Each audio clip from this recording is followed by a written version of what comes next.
Hello जी, नमस्ते। कैसे हैं आप? आज के सेशन में हम बात करेंगे मैरिज के बारे में। और 20 साल 30 साल बाद भी जब कोई इस सेशन को देखेगा तो वो समझेगा कि उस समय समझदार लोग थे जिन्होंने मैरिज के डायमेंशन को इस तरह से कवर अप करने की कोशिश करी। क्योंकि आज मैरिज मैरिज ना होके एक संघर्ष है, एक चुनौती है, एक एक युद्ध है। पहले के समय में चीजें थोड़ी आसान थी। एस्ट्रोलॉजर्स भी चार्ट को, पत्रिका को देख के सीधे ही कह देते थे कि यहाँ से संबंध आ सकता है, इस संबंध में आप एंटर कर सकते हो और इतने इतने समय में विवाह के चांसेस हैं। क्योंकि फैमिली जो है वो डिसीजन मेकर थे, जाते थे, संबंध हो जाता था। आज के समय में चीज़ें बहुत अलग हैं। आज के समय में डेटिंग से, रिलेशनशिप से तो चीज़ें स्टार्ट होती हैं। उसके बाद कुछ समय बाद वो सिचुएशनशिप में चली जाती हैं और उसके बाद उसका क्या बनता है फिर वो समझ ही नहीं आता कि भाई कहाँ से हम शुरू हुए थे और पहुँचते पहुँचते हम कहाँ पे पहुँच गए। तो इन डायमेंशंस को समझने की हम कोशिश करेंगे कि जो हमारे साथ हो रहा है वो क्यों हो रहा है। क्या यही पर्सन हमारा पर्सन हो सकता है? मेरे लिए स्पाउस कहाँ से आ सकता है? अर्ली, डिले, डिनायल किस तरह के योग मेरे चार्ट के अंदर लगे हुए हैं और मेरे जीवन में विवाह के बाद क्या बदलेगा? मुझसे इस तरह के क्वेश्चंस किए जाते हैं कंसल्टेशन में। इन जनरल मुझे जो चार्ट मिलते हैं सब कॉम्प्लिकेटेड चार्ट होते हैं। उनमें यही क्वेश्चंस होते हैं कि मैरिज हम ना करें तो क्या होगा, करें तो क्या होगा, और कोई साधारण सी ऐसी टेक्निक, 2 से 3 टेक्निक जिनसे हम मैरिज को सीधा सीधा कह सकें कि आपके लिए पॉजिटिव हो सकती है, आपके लिए थोड़ा वो चैलेंज या संघर्ष लेके आ सकती है। अगर आप सेशंस के साथ कनेक्ट करते हैं तो लाइक, शेयर, सब्सक्राइब जरूर कीजिएगा, हाइप करने की कोशिश करिएगा ताकि हम ऐसे सेशंस आपके लिए लेके आ सकें। और अपना कमेंट के अंदर नेम ड्रॉप करो, क्योंकि आज से 10-20 साल बाद भी अगर कोई इस सेशन को देखे तो वो समझ पाए कि कुछ लोग थे उस समय जो कि इन चीज़ों के बारे में सोचने की, समझने की कोशिश कर रहे थे, जो समझ रहे थे कि दुनिया चेंज हो रही है, बदल रही है। जहाँ हमारा 7th हाउस पहले विवाह को बता देता था, उसका कनेक्शन विवाह को बता देता था, आज शायद वो नहीं बता पा रहा है। तो अपने आप को अपडेटेड इस सेशन के माध्यम से हम बनाने की कोशिश करेंगे। कनेक्ट करते हैं बारे में तो देखिए, शुरुआत करेंगे क्लासिकल टेक्स्ट से ही। फल दीपिका, बीपीएचएस दोनों पुस्तकें ये कहती हैं कि सप्तम भाव जो है विवाह का भाव है। लगन कुंडली के बारे में हम बात कर रहे हैं। लगन कुंडली का 7th हाउस आपको बताता है कि आपकी बेसिक डिज़ायर मैरिज में क्या है, मतलब आप किस तरह का पर्सन अपने जीवन में चाहते हैं। और वो पर्सन आपके लिए केवल एक पर्सन नहीं है, केवल एक जीवन साथी नहीं है, केवल कोई कानूनी संबंध नहीं है, फेरे नहीं है, मंडप नहीं है। वो पर्सन आपके लिए दर्पण की तरह है। 7th हाउस देखिए लगन से सबसे दूर भाव है। 7th हाउस के माध्यम से आप दुनिया को एक अलग एंगल से, अलग नज़रिए से देखने की कोशिश करते हैं। और 7th हाउस आपकी कमियों को भी बताता है, गलतियों को भी बताता है। सप्तम भाव मारक भाव है। कभी सोचा है हर व्यक्ति से, चाहे वो कोई भी व्यक्ति हो, गरीब से गरीब लेके अमीर से अमीर तक, सुंदर से सुंदर, बेकार से बेकार, जैसा भी व्यक्ति हो, उसके जीवन में विवाह को लेके सवाल, क्वेश्चंस किए जाएंगे। अगर मैरिड हो गया है तो बच्चों को लेके किए जाएंगे, मैरिड नहीं हुआ है तो मैरिज को लेके किए जाएंगे। और सब कुछ भी अगर है तो फिर ये होगा यार ये पार्टनर तुम्हारे लिए ठीक नहीं है, तुम्हारे लिए कुछ और हो सकता था। इसीलिए सप्तम भाव को मारक भाव कहा जाता है, क्योंकि ये आपको मारने की, मतलब आपकी इमेज को, आपके आपके लुक्स को, प्रेफरेंसेस को, इनको मारने की भी कोशिश करता है। दुनिया आपसे इन चीज़ों के बारे में सवाल करती है, क्वेश्चंस करती है। 7th हाउस इज मारक भावास का अर्थ है कि सप्तमेश जहाँ पर भी मेरी कुंडली में जाके बैठेगा वहाँ पर कुछ ना कुछ चैलेंजेस हैं जिनको फिक्स करने के लिए मुझे मेरे पार्टनर की या जीवन साथी की आवश्यकता है। तो इससे पहले क्वेश्चन का जवाब मिलता है कि भाई हमें जीवन साथी क्यों चाहिए। जहाँ पर भी सप्तमेश जाके बैठेगा वहाँ से हम कुछ संघर्षों को समाप्त करना चाहते हैं with the help of partner. दूसरी बात आती है कि आपकी कुंडली का ये जो पर्टिकुलर भाव है ये आपका सप्तम भाव है। हर व्यक्ति के लिए यही भाव सप्तम भाव कहलाएगा। इस भाव में जो राशि आ रही है, जैसे कि अगर मेष है, 1 नंबर लिखा है तो उसके स्वामी मंगल हो गए। अगर यहाँ 2 नंबर लिखा हुआ है तो उसके स्वामी शुक्र हो गए। 3 नंबर है तो उसके स्वामी हो गए प्लैनेट बुध। 8 नंबर अगर लिखा हुआ है तो केतु को इंक्लूड कीजिएगा और 11 नंबर है तो राहु को भी इंक्लूड कीजिएगा। अब आपके पास प्लैनेट पता है कि मेरा जो विवाह है वो इस प्लैनेट के आसपास इर्द गिर्द घूमता है। अब मुझे पूरे सेशन में केवल इस प्लैनेट के ऊपर फोकस करना है। जब भी इस प्लैनेट की बात आती है, इसके कंजंक्शंस की बात आती है, इसके हाउस कनेक्ट की बात आती है, मुझे उस पार्ट ऑफ सेशन को देखना है। ये कहाँ पर बैठा हुआ है, इससे आपके विवाह की पूरी रूपरेखा तय होती है। मान लीजिए ये 7th हाउस का लॉर्ड आपके 2nd हाउस में बैठा हुआ है, तो 2nd हाउस धन का है, वित्त का है। आपका जीवन साथी आपके फैमिली मैटर्स में, आपके फाइनेंशियल मैटर्स के अंदर अपना कंट्रोल रखना चाहता है। जब भी हम आपके विवाह की बात करेंगे, अगर आपके 7th हाउस में कोई प्लैनेट बैठा हुआ है, let's say 7th house empty नहीं है, वहाँ पर कोई प्लैनेट है, तो उस प्लैनेट के ऊपर अधिक ध्यान दीजिए। क्योंकि आपके विवाह का वास्तविक कंट्रोल उस प्लैनेट के पास है। अगर वो प्लैनेट जैसे कि इस चार्ट के अंदर 6th हाउस का लॉर्ड होकर 7th में बैठा हुआ है, 6th हाउस में एक नंबर है, 7th में वो जाके बैठ गया, तो हमें ध्यान किसके ऊपर देना है? हमें ध्यान देना है 6th हाउस और 7th हाउस के कॉम्बिनेशन पे कि इनका कोई कनेक्ट बना है और ये कनेक्ट मेरे विवाह को, मेरे रिलेशन को, मेरी मैरिज को प्रभावित करने की कोशिश कर रहा है। तो दोनों चीज़ें यहाँ पर क्लियर हो जानी चाहिए, कैसे सप्तम भाव को, सप्तमेश को और उसके कॉम्बिनेशंस को देखना है। पहले हम भाव पे फोकस करेंगे, भाव में नंबर जो लिखा हुआ है उस पर फोकस करेंगे और उसके स्वामी की पोजीशन को कुंडली के 12 भावों में देखेंगे। 12 ही भाव है, 13वां भाव है नहीं, तो 12 भावों में ही वो कहीं ना कहीं बैठा होगा। पहले इस प्लैनेट के ही ऊपर फोकस कीजिएगा और किसी चीज़ पे नहीं कि इसका कंजंक्शन हो गया, एक्सचेंज है, एस्पेक्ट है। हमें फोकस मूल रूप से प्लैनेट के ऊपर ही देना है। यहाँ से हम क्लियर पॉइंट आ जाता है कि कैसे इस सेशन को गो फॉरवर्ड करना है या लुक फॉरवर्ड करना है। लोग कहते हैं कि विवाह हो ही नहीं पा रहा या हमारा इंटरेस्ट ही नहीं है विवाह में। अभी मैं कुछ ऐसे लोगों से मिला जिनकी मदर्स कह रही थी कि इसका मैरिज में इंटरेस्ट ही नहीं है। वृषभ लगन की कुंडली है, सप्तम भाव में वृश्चिक राशि आ रही है। वृश्चिक का मतलब क्या होता है? रहस्यात्मक व्यवस्था, मतलब व्यक्ति थोड़ा रहस्यमय में होगा, थोड़ा रहस्यात्मक प्रवृत्ति होगी उस व्यक्ति की जो आपका स्पाउस बनेगा। अब इसकी मदर कहती है कि ये खुद ही रहस्यात्मक है। यही कई बार दिक्कत होती है कि आप लगन की जगह कई बार 7th हाउस में पूरी तरह ट्रांसफर हो जाते हो और आपको पता भी नहीं लगता। जैसे जैसे उम्र बढ़ती जाती है ना, आपकी बॉडी वेट नहीं करेगी, आपका मन, आपका अचेतन मन ये वेट नहीं करने वाला है कि कोई जीवन साथी आएगा तब मैं अपनी लाइफ को बेटर करूंगा। नहीं, ये धीरे धीरे शिफ्ट होना शुरू कर देता है। जैसे जैसे चैलेंजेस आते हैं जीवन में, व्यक्ति 7th हाउस बनना शुरू कर देता है। जैसे कि मेष राशि का व्यक्ति, उसकी लाइफ में शुरुआत में हो सकता है कि वो बहुत असर्टिव था कि मैं जो चाहूँगा वो करूँगा, मैं किसी की नहीं सुनने वाला, अपनी तरफ से डिसीजन मेकिंग करूँगा। लाइफ में चैलेंजेस आए, 24-25 में विवाह नहीं हुआ तो पर्सन 7th हाउस में खुद ही बदल गया, ट्रांसफ़र हो गया। अब वो क्या कहता है? वो कहता है मैं बैलेंस लेके आऊँगा। तो उसने लगन को तो बहुत पहले ही धकेल दिया पीछे, 7th हाउस में बदल गया। ये भी कई बार डिले का कारण होता है कि आप ओवर 7th हाउस बनने की कोशिश ना करें। जैसे कि कर्क लगन का व्यक्ति है, तो कर्क लगन के लिए सप्तम भाव में कौन सी राशि आएगी? कैप्रिकॉन राशि आएगी। कैप्रिकॉन का मतलब होता है रिस्पॉन्सिबिलिटीज, ड्यूटी। तो जहां आपको नर्चर करना था, लोगों को हील करना था, इमोशनल बने रहना था, कर्क लगन के जातक 25-26 के बाद अपने आप को कैप्रिकॉन बनता हुआ देखते हैं। उनको ये महसूस होता है कि मेरे ऊपर अनलोडेड प्रेशर है, अनलिमिटेड प्रेशर का मैं शिकार हूँ और मेरे ऊपर तो बस रिस्पॉन्सिबिलिटी और हार्ड वर्क ही है और कुछ है ही नहीं।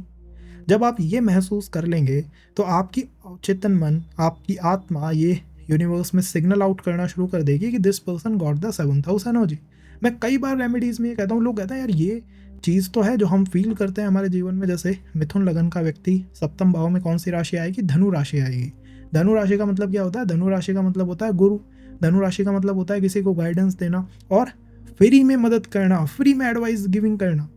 कई बार होता है मिथुन लगन के जातकों के साथ कि वो जैसे जैसे 25-30 ऐसी उम्र पे आते हैं, वो फ्री में काउंसलिंग करना शुरू कर देते हैं, समाज सेवा शुरू कर देते हैं। 7th हाउस परिणित हो गए, आपको पता ही नहीं लगा कि कब कब में आप परिवर्तित हो गए लगन से सप्तम भाव की तरफ। जब आप खुद ही अपने गुरु बन जाएंगे तो क्या आपके जीवन में गुरु आ पाएगा? जब आप खुद ही अपने टीचर बन जाएंगे, सीनियर बन जाएंगे, तो क्या कभी वो सीनियर आ पाएगा?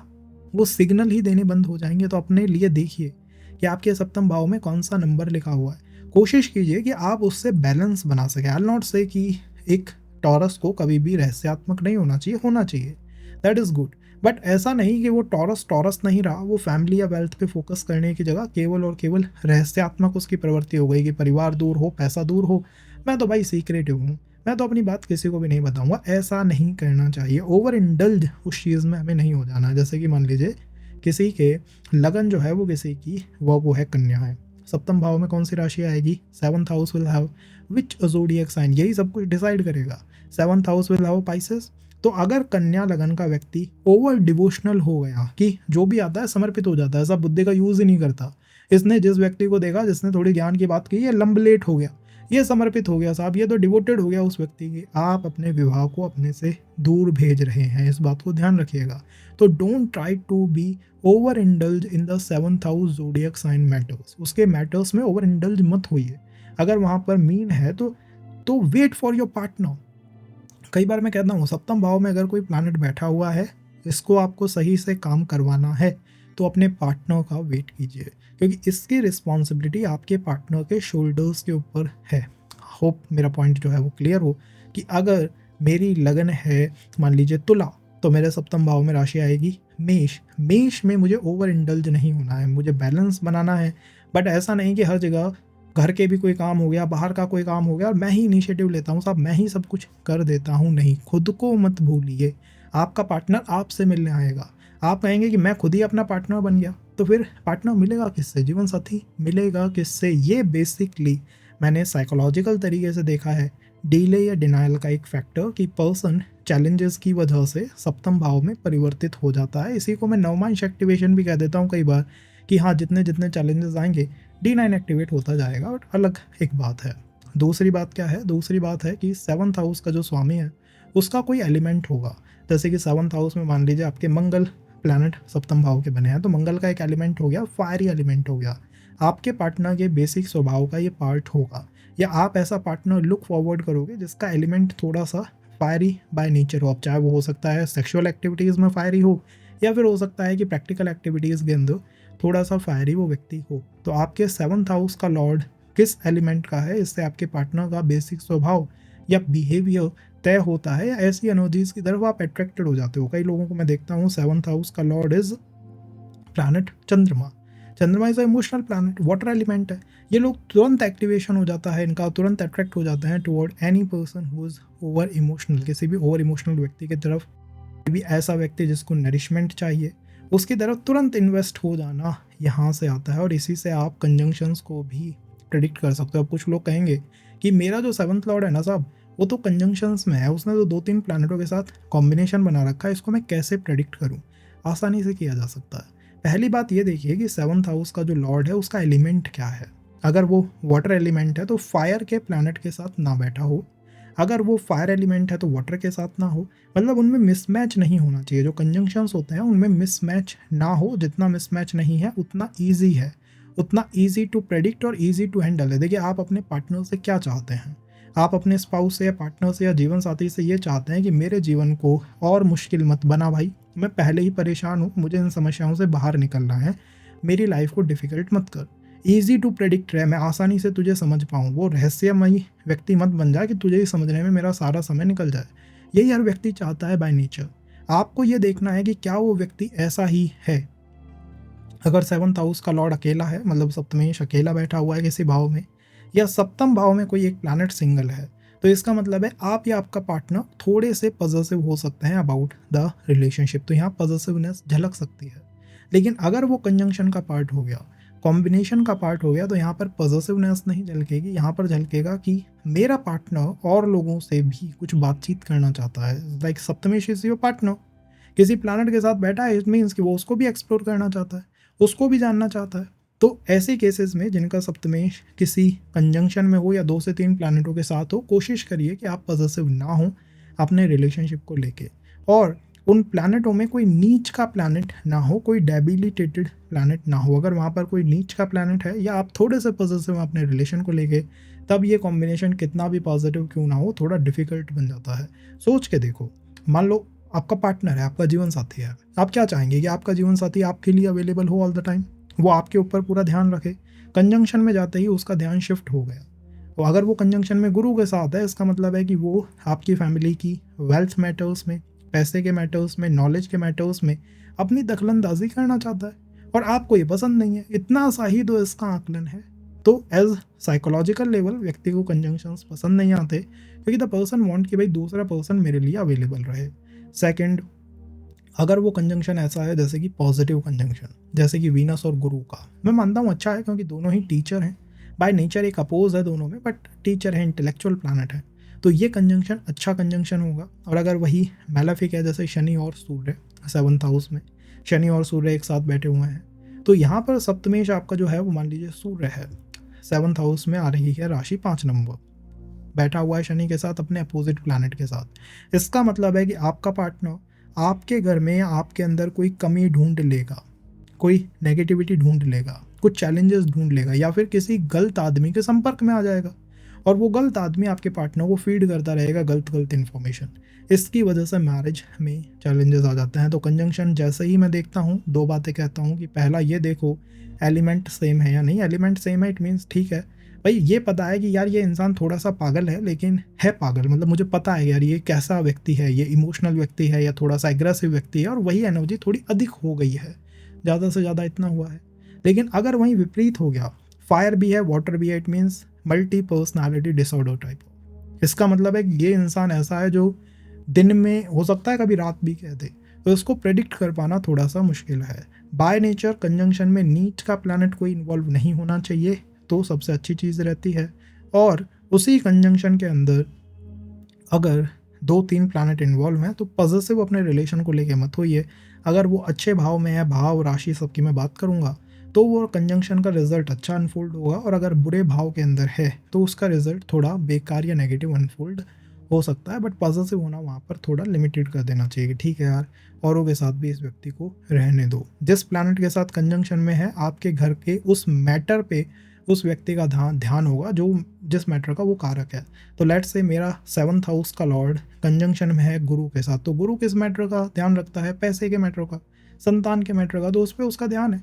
मान लो मेरे 7th हाउस का लॉर्ड कंजंक्शन में है शनि के साथ। Shani means what? Shani means थोड़ा डिले, थोड़ा समय लेना, थोड़ा मैच्योर होना, और आपकी जॉब, आपके काम का कारक है, तो आपका पर्सन दिन रात फोकस करेगा उस चीज़ पे।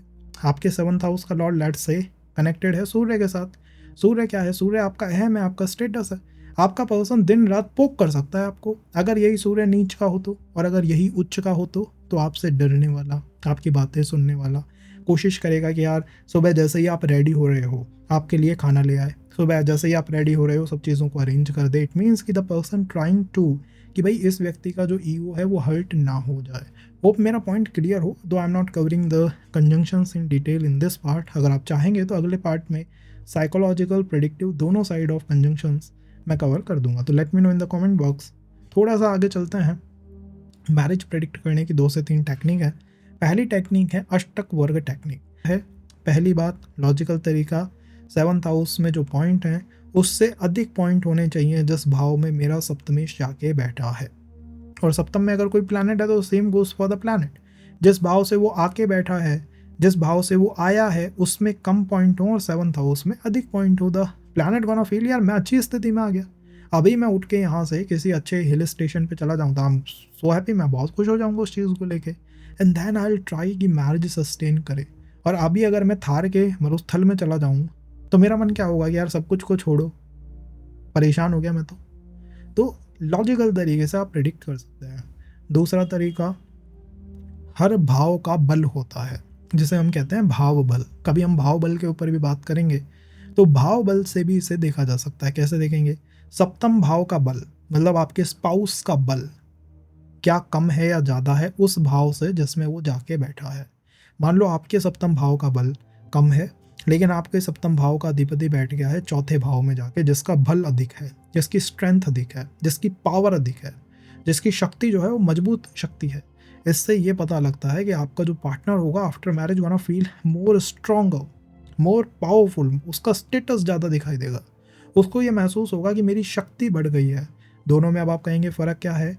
अष्टक वर्ग से ये पता लगता है कि कितने लोग उसे सपोर्ट कर रहे हैं। तो अगर अष्टक वर्ग में वहाँ पर बिंदु अधिक हैं तो वो ये महसूस करेगा कि यार मैं जिस घर में आया हूँ ना, जहाँ मेरी शादी हुई है, यहाँ पर और लोग मेरा सपोर्ट करते हैं। क्योंकि अष्टक वर्ग का निर्माण कैसे होता है कभी हम समझेंगे। और भाव बल से ये पता लगता है कि इस इंसान का, जैसे आपकी शादी हुई है तो आपकी शादी पे जो आपकी पत्नी आएगी या पति आएगा वो कहेगा कि यार इस इंसान की इस चीज़ पे तो मेरा ही हक है और किसी का हक ही नहीं है। तो you gonna feel so strong about it. बहुत मैच्योर फील करेगा, बहुत मजबूत फील करेगा। दोनों ही स्थितियों में अगर कॉम्बिनेशन अच्छे आ जाएं बहुत अच्छी बात है। फिर ये कहा जा सकता है कि 7th का लॉर्ड अगर 6th में बैठा है तब भी कोई डरने की बात नहीं है। भैया वो 6th में अधिक बिंदु हैं तो उसको क्या महसूस होगा कि यार ठीक है मेरी मैरिज अच्छे व्यक्ति के साथ नहीं हुई, थोड़ा सा मैं परेशान हूँ इसके घर में आके, लेकिन इसके घर के जो चाचा ताऊ फूफा भाई बहन है ना, सब मुझे बड़ा सपोर्ट करते हैं यार, वो मैरिज को खींच ले जाएगा। इसीलिए कई बार कहते हैं कि 7th का लॉर्ड 6th में हो तो भी मैरिज सर्वाइव कर जाती है। क्योंकि जहाँ पे वो था, जो उसका घर था, उससे वो अच्छी पोजीशन पे आ गया। उसको घर में कम सपोर्ट था, आज उसको अधिक सपोर्ट है। सीधी सी बात है। उसके घर में कम उसको पावर थी, कम बल था उसके पास, कम लोग उसकी बात सुनते थे, आज उसकी बात अधिक लोग सुनते हैं, अधिक खुश है वो।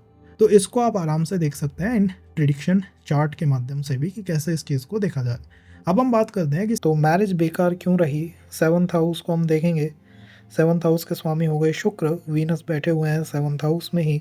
तो हमें बस 7th हाउस के नंबर देखने हैं जो कि 17 है, काफ़ी कम नंबर है। मैं कहूँगा चार्ट में सबसे कम नंबर मैरिज के भाव को ही दिए हैं और भाव में वहाँ का स्वामी बैठा है। अगर यहाँ पर वीनस नहीं बैठे होते तो हम इन 17 नंबर से मैरिज को डिस्टर्ब्ड मैरिज या फिर ये नहीं कह सकते कि आपका स्पाउस ये फील करेगा कि उसको सपोर्ट या समर्थन नहीं मिल रहा।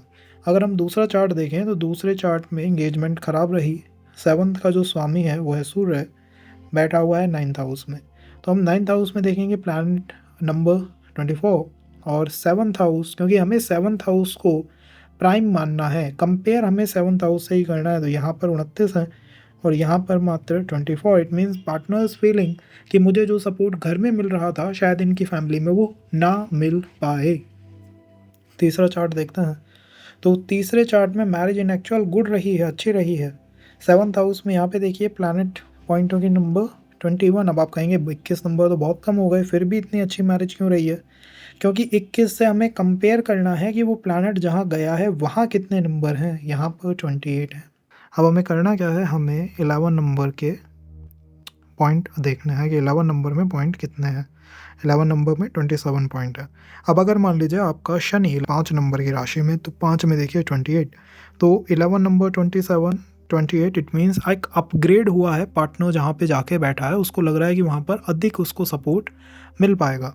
तो पहले 7th हाउस में नंबर देखिए, उसके बाद 7th का लॉर्ड जहाँ जाके बैठा है वहाँ पर अपने नंबर्स को देखिए, that will give you a different understanding. बता देता हूँ, अगर आपके चार्ट में कोई कंबस्ट प्लैनेट है या कोई रेट्रो प्लैनेट है, लेट्स से आपके चार्ट के अंदर जुपिटर रेट्रोग्रेड है, जुपिटर इज रेट्रो, तो जुपिटर की 2 राशियां हैं, उन दोनों का नाम लिख लो। अगर आपको राशियों का नहीं पता, आपको बस ये देखना है कि आपके चार्ट में प्लैनेट के आगे आर या सी तो नहीं लिखा हुआ। अगर आर या सी लिखा हुआ है तो उसका नाम लिख लीजिए प्लैनेट का और उसको कमेंट में मेंशन कर दो। हम आपको राशियां बता देंगे कोई भी व्यक्ति कि जुपिटर की राशि होती है धनु और मीन। 9 और 12 आपने लिख लिया। नवमांश कुंडली खोलिए, 9 और 12 में कोई प्लैनेट तो नहीं है, या आपका सप्तमेश कहीं 9-12 में ही तो नहीं बैठ गया। आपके चार्ट में बुध आपका कंबस्ट है, आपने अलग से बुध को लिया, कागज पे लिखा बुध। बुध की 2 नवमांश होते हैं, मिथुन और कन्या।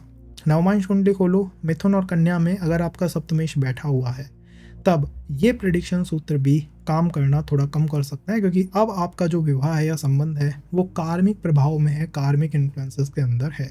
तो इस तरह से आसानी से ये देखा जा सकता है कि हेमंत जी मैं मैरिज करूं या नहीं करूं, मेरे हाथ में है क्या। अगर मैं आपके सप्तमेश को कंबस्ट नवमांश में या रेट्रो नवमांश में जाता देखूंगा, मैं कहूँगा नहीं, आपके हाथ में ये नहीं है। क्या आप उसको प्रिडिक्ट कर सकते हैं? प्रिडिक्ट किया जा सकता है टाइमलाइन को, बट पार्टनर अपने आप ही आपको ढूंढ लेगा। ये ऐसा है जैसे कि संबंध कार्मिक हो गया, पार्टनर स्वयं आपको ढूंढ लेगा। ऐसे केसेस में मेहनत आपको कम करनी पड़ती है, भाई ढूंढना आपको नहीं पड़ेगा, लेकिन संबंध कॉज कार्मिक हो गया है, कई केसेस में बहुत अच्छा हो सकता है, बहुत मजबूत हो सकता है। मैंने ऐसे ऐसे केसेस देखे हैं जिसमें व्यक्ति को डाउरी में दहेज के अंदर फॉर्च्यूनर कार जो है वो इसी कॉम्बिनेशन की वजह से मिल गई थी और उसका कोई पर्टिकुलर रीज़न ही नहीं दिखता मिलने का। और कई केसेस में डिफ़िकल्ट भी हो सकता है जिसमें समय लग सकता है। तो आपको ये जानना है कि मैरिज से कहीं कुछ कार्मिक चीज़ें तो नहीं जुड़ी हुई। बहुत आसान है, अपना रेट्रो प्लैनेट लो, कंबस्ट प्लैनेट लो, उन दोनों का नाम लिखो एक कागज़ पे। कंबस्ट है तो कंबस्ट लो, रेट्रो है तो रेट्रो लो। उनका कागज़ पे नाम लिखा, आपने कहा मेरा तो शुक्र रेट्रो है साहब, तो शुक्र के 2 नवमांश हो गए, वृषभ और तुला। वृषभ और तुला को नवमांश में देखो 2 नंबर और 7 नंबर, वहाँ कोई प्लैनेट तो नहीं बैठा।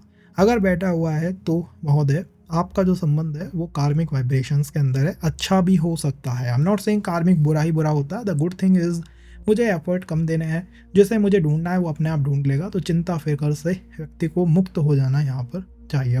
सप्तमेश आपका प्रथम भाव में है, तो प्रथम भाव को तनु भाव कहा जाता है। यहाँ से आपका व्यक्तित्व, आपका स्वभाव, आपके पेशा, आपका काम, आपके जीवन की पूरी संरचना तय होती है। आप कितना समय अपने मदर को देंगे, फादर को देखेंगे, दादाजी को देंगे, काम को देंगे, रिलेशन को देखेंगे, सब आपके प्रथम भाव से ही हम देखते हैं। प्रथम भाव त्रिकोण भी है, केंद्र भी है, सप्तमेश केंद्र है, सप्तमेश का लगन में आना हमेशा एक अच्छे राजयोग का निर्माण करता है।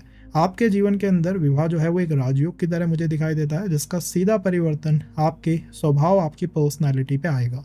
मान लीजिए ऐसी स्थिति कई बार होती है व्यक्ति की कि साहब 24-25 साल तक मैं अपने जीवन में बहुत कुछ अचीव नहीं कर पाया, चीज़ें थोड़ी परेशानी भरी रही, स्ट्रगल्स रही।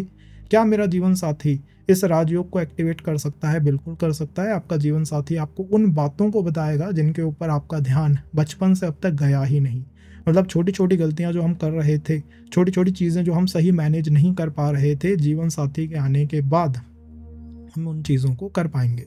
इसीलिए मैं कहता हूँ कि ये एक प्रबल राजयोग है।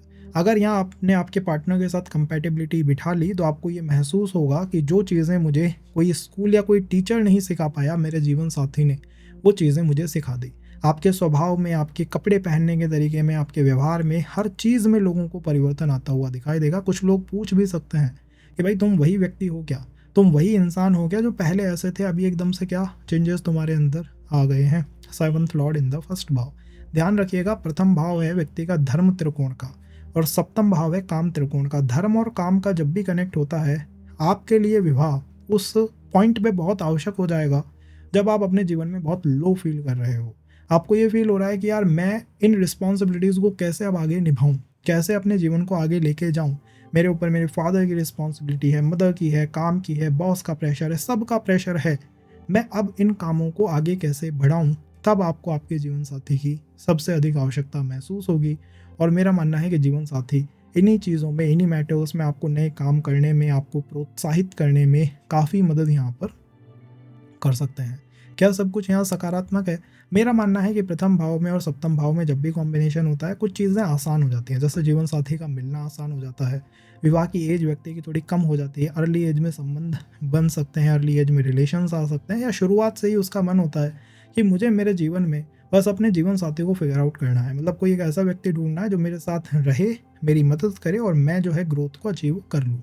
तो इसलिए मैं इस चीज़ को अच्छा मानता हूँ। लेकिन ध्यान रखिएगा, यहाँ पर आपका जो व्यक्ति है, आपका जीवन साथी है, वो आपकी पूरी जीवन संरचना का कंट्रोल अपने हाथ में लेके बैठा हुआ है। अब मान लीजिए यहाँ पर शनि ही बैठे हुए हैं 7th हाउस के स्वामी बन के, और सूर्य के साथ वो कंजंक्शन में आ जाए, तो इसका अर्थ है कि कोई इंगेजमेंट टूट सकती है, कोई संबंध बन के टूट सकता है जिसका बहुत ज़्यादा झटका आपके ईगो पे लग जाए। आपको ऐसा महसूस हो जाए कि यार इस इंसान ने मेरे ईगो को बिल्कुल टार्निश कर दिया, ख़त्म कर दिया। मतलब मैं जो अपना स्टेटस मैंने बिल्ड करा था, अपने आप को मजबूत बनाया था, इस इंसान ने उस पूरे के पूरे सेटअप को ही हिला के रख दिया। तब मैं कहता हूँ कि सप्तमेश अगर प्रथम में है तो बहुत सोच समझ के सिचुएशनशिप में या रिलेशनशिप में जाना चाहिए। ध्यान रखिएगा, वर्ड सिचुएशनशिप, रिलेशनशिप या कॉम्प्लिकेटेड रिलेशन। अगर क्लैरिटी नहीं है, एंटर करने की कोशिश भी मत करिएगा। अदरवाइज़ क्या होगा, अगर आपके पार्टनर ने एक भी गलत मूव कर दिया तो आपकी बरसों की जो मेहनत है खुद के ऊपर, अपने कॉन्फिडेंस के ऊपर, नीचे की तरफ हो जाएगी, डाउन की तरफ हो जाएगी। इसीलिए सिचुएशनशिप में या कॉम्प्लिकेटेड रिलेशंस के अंदर जो आजकल चलते हैं, डेटिंग एंड ऑल, या फिजिकल संबंध किसी के भी साथ बना लेते हैं लोग, वहाँ पर फर्स्ट हाउस में बचना चाहिए, बहुत बचना चाहिए। क्योंकि आप कोशिश करोगे, आप इन्वॉल्व हो जाओगे, लाइक फुल्ली इन्वॉल्व हो गया भाई, मैं तो मेरा तो पूरा इन्वॉल्वमेंट हो गया इस चीज़ के अंदर, गॉट इट। वहाँ पर यहाँ बचना चाहिए। कई बार कहते हैं कि भाई आस पड़ोस से संबंध हो सकता है, डेफिनेटली हो सकता है। आपका जीवन साथी आपके ऊपर तो कंट्रोल रखता ही, अपने 7th हाउस को भी देख रहा है, तो आपको जो पर्सन मिलेगा, don't take it in a wrong manner, but वो थोड़ा सा कैलकुलेटिव होगा। वो ऐसा व्यक्ति होगा जो आप पे भी कंट्रोल रखेगा और खुद का भी ध्यान रखेगा। तो आपके ऊपर आपके पार्टनर की बहुत अधिक रिस्पॉन्सिबिलिटी मुझे नहीं दिखाई देती। और अगर आप कोई मदर हैं, कोई फादर हैं जो अपने बच्चे के चार्ट में इसको देख रहे हैं, तो ये बात ध्यान रखिएगा कि आपका जो चाइल्ड है उसके ऊपर पार्टनर की रिस्पॉन्सिबिलिटी नहीं आ रही है।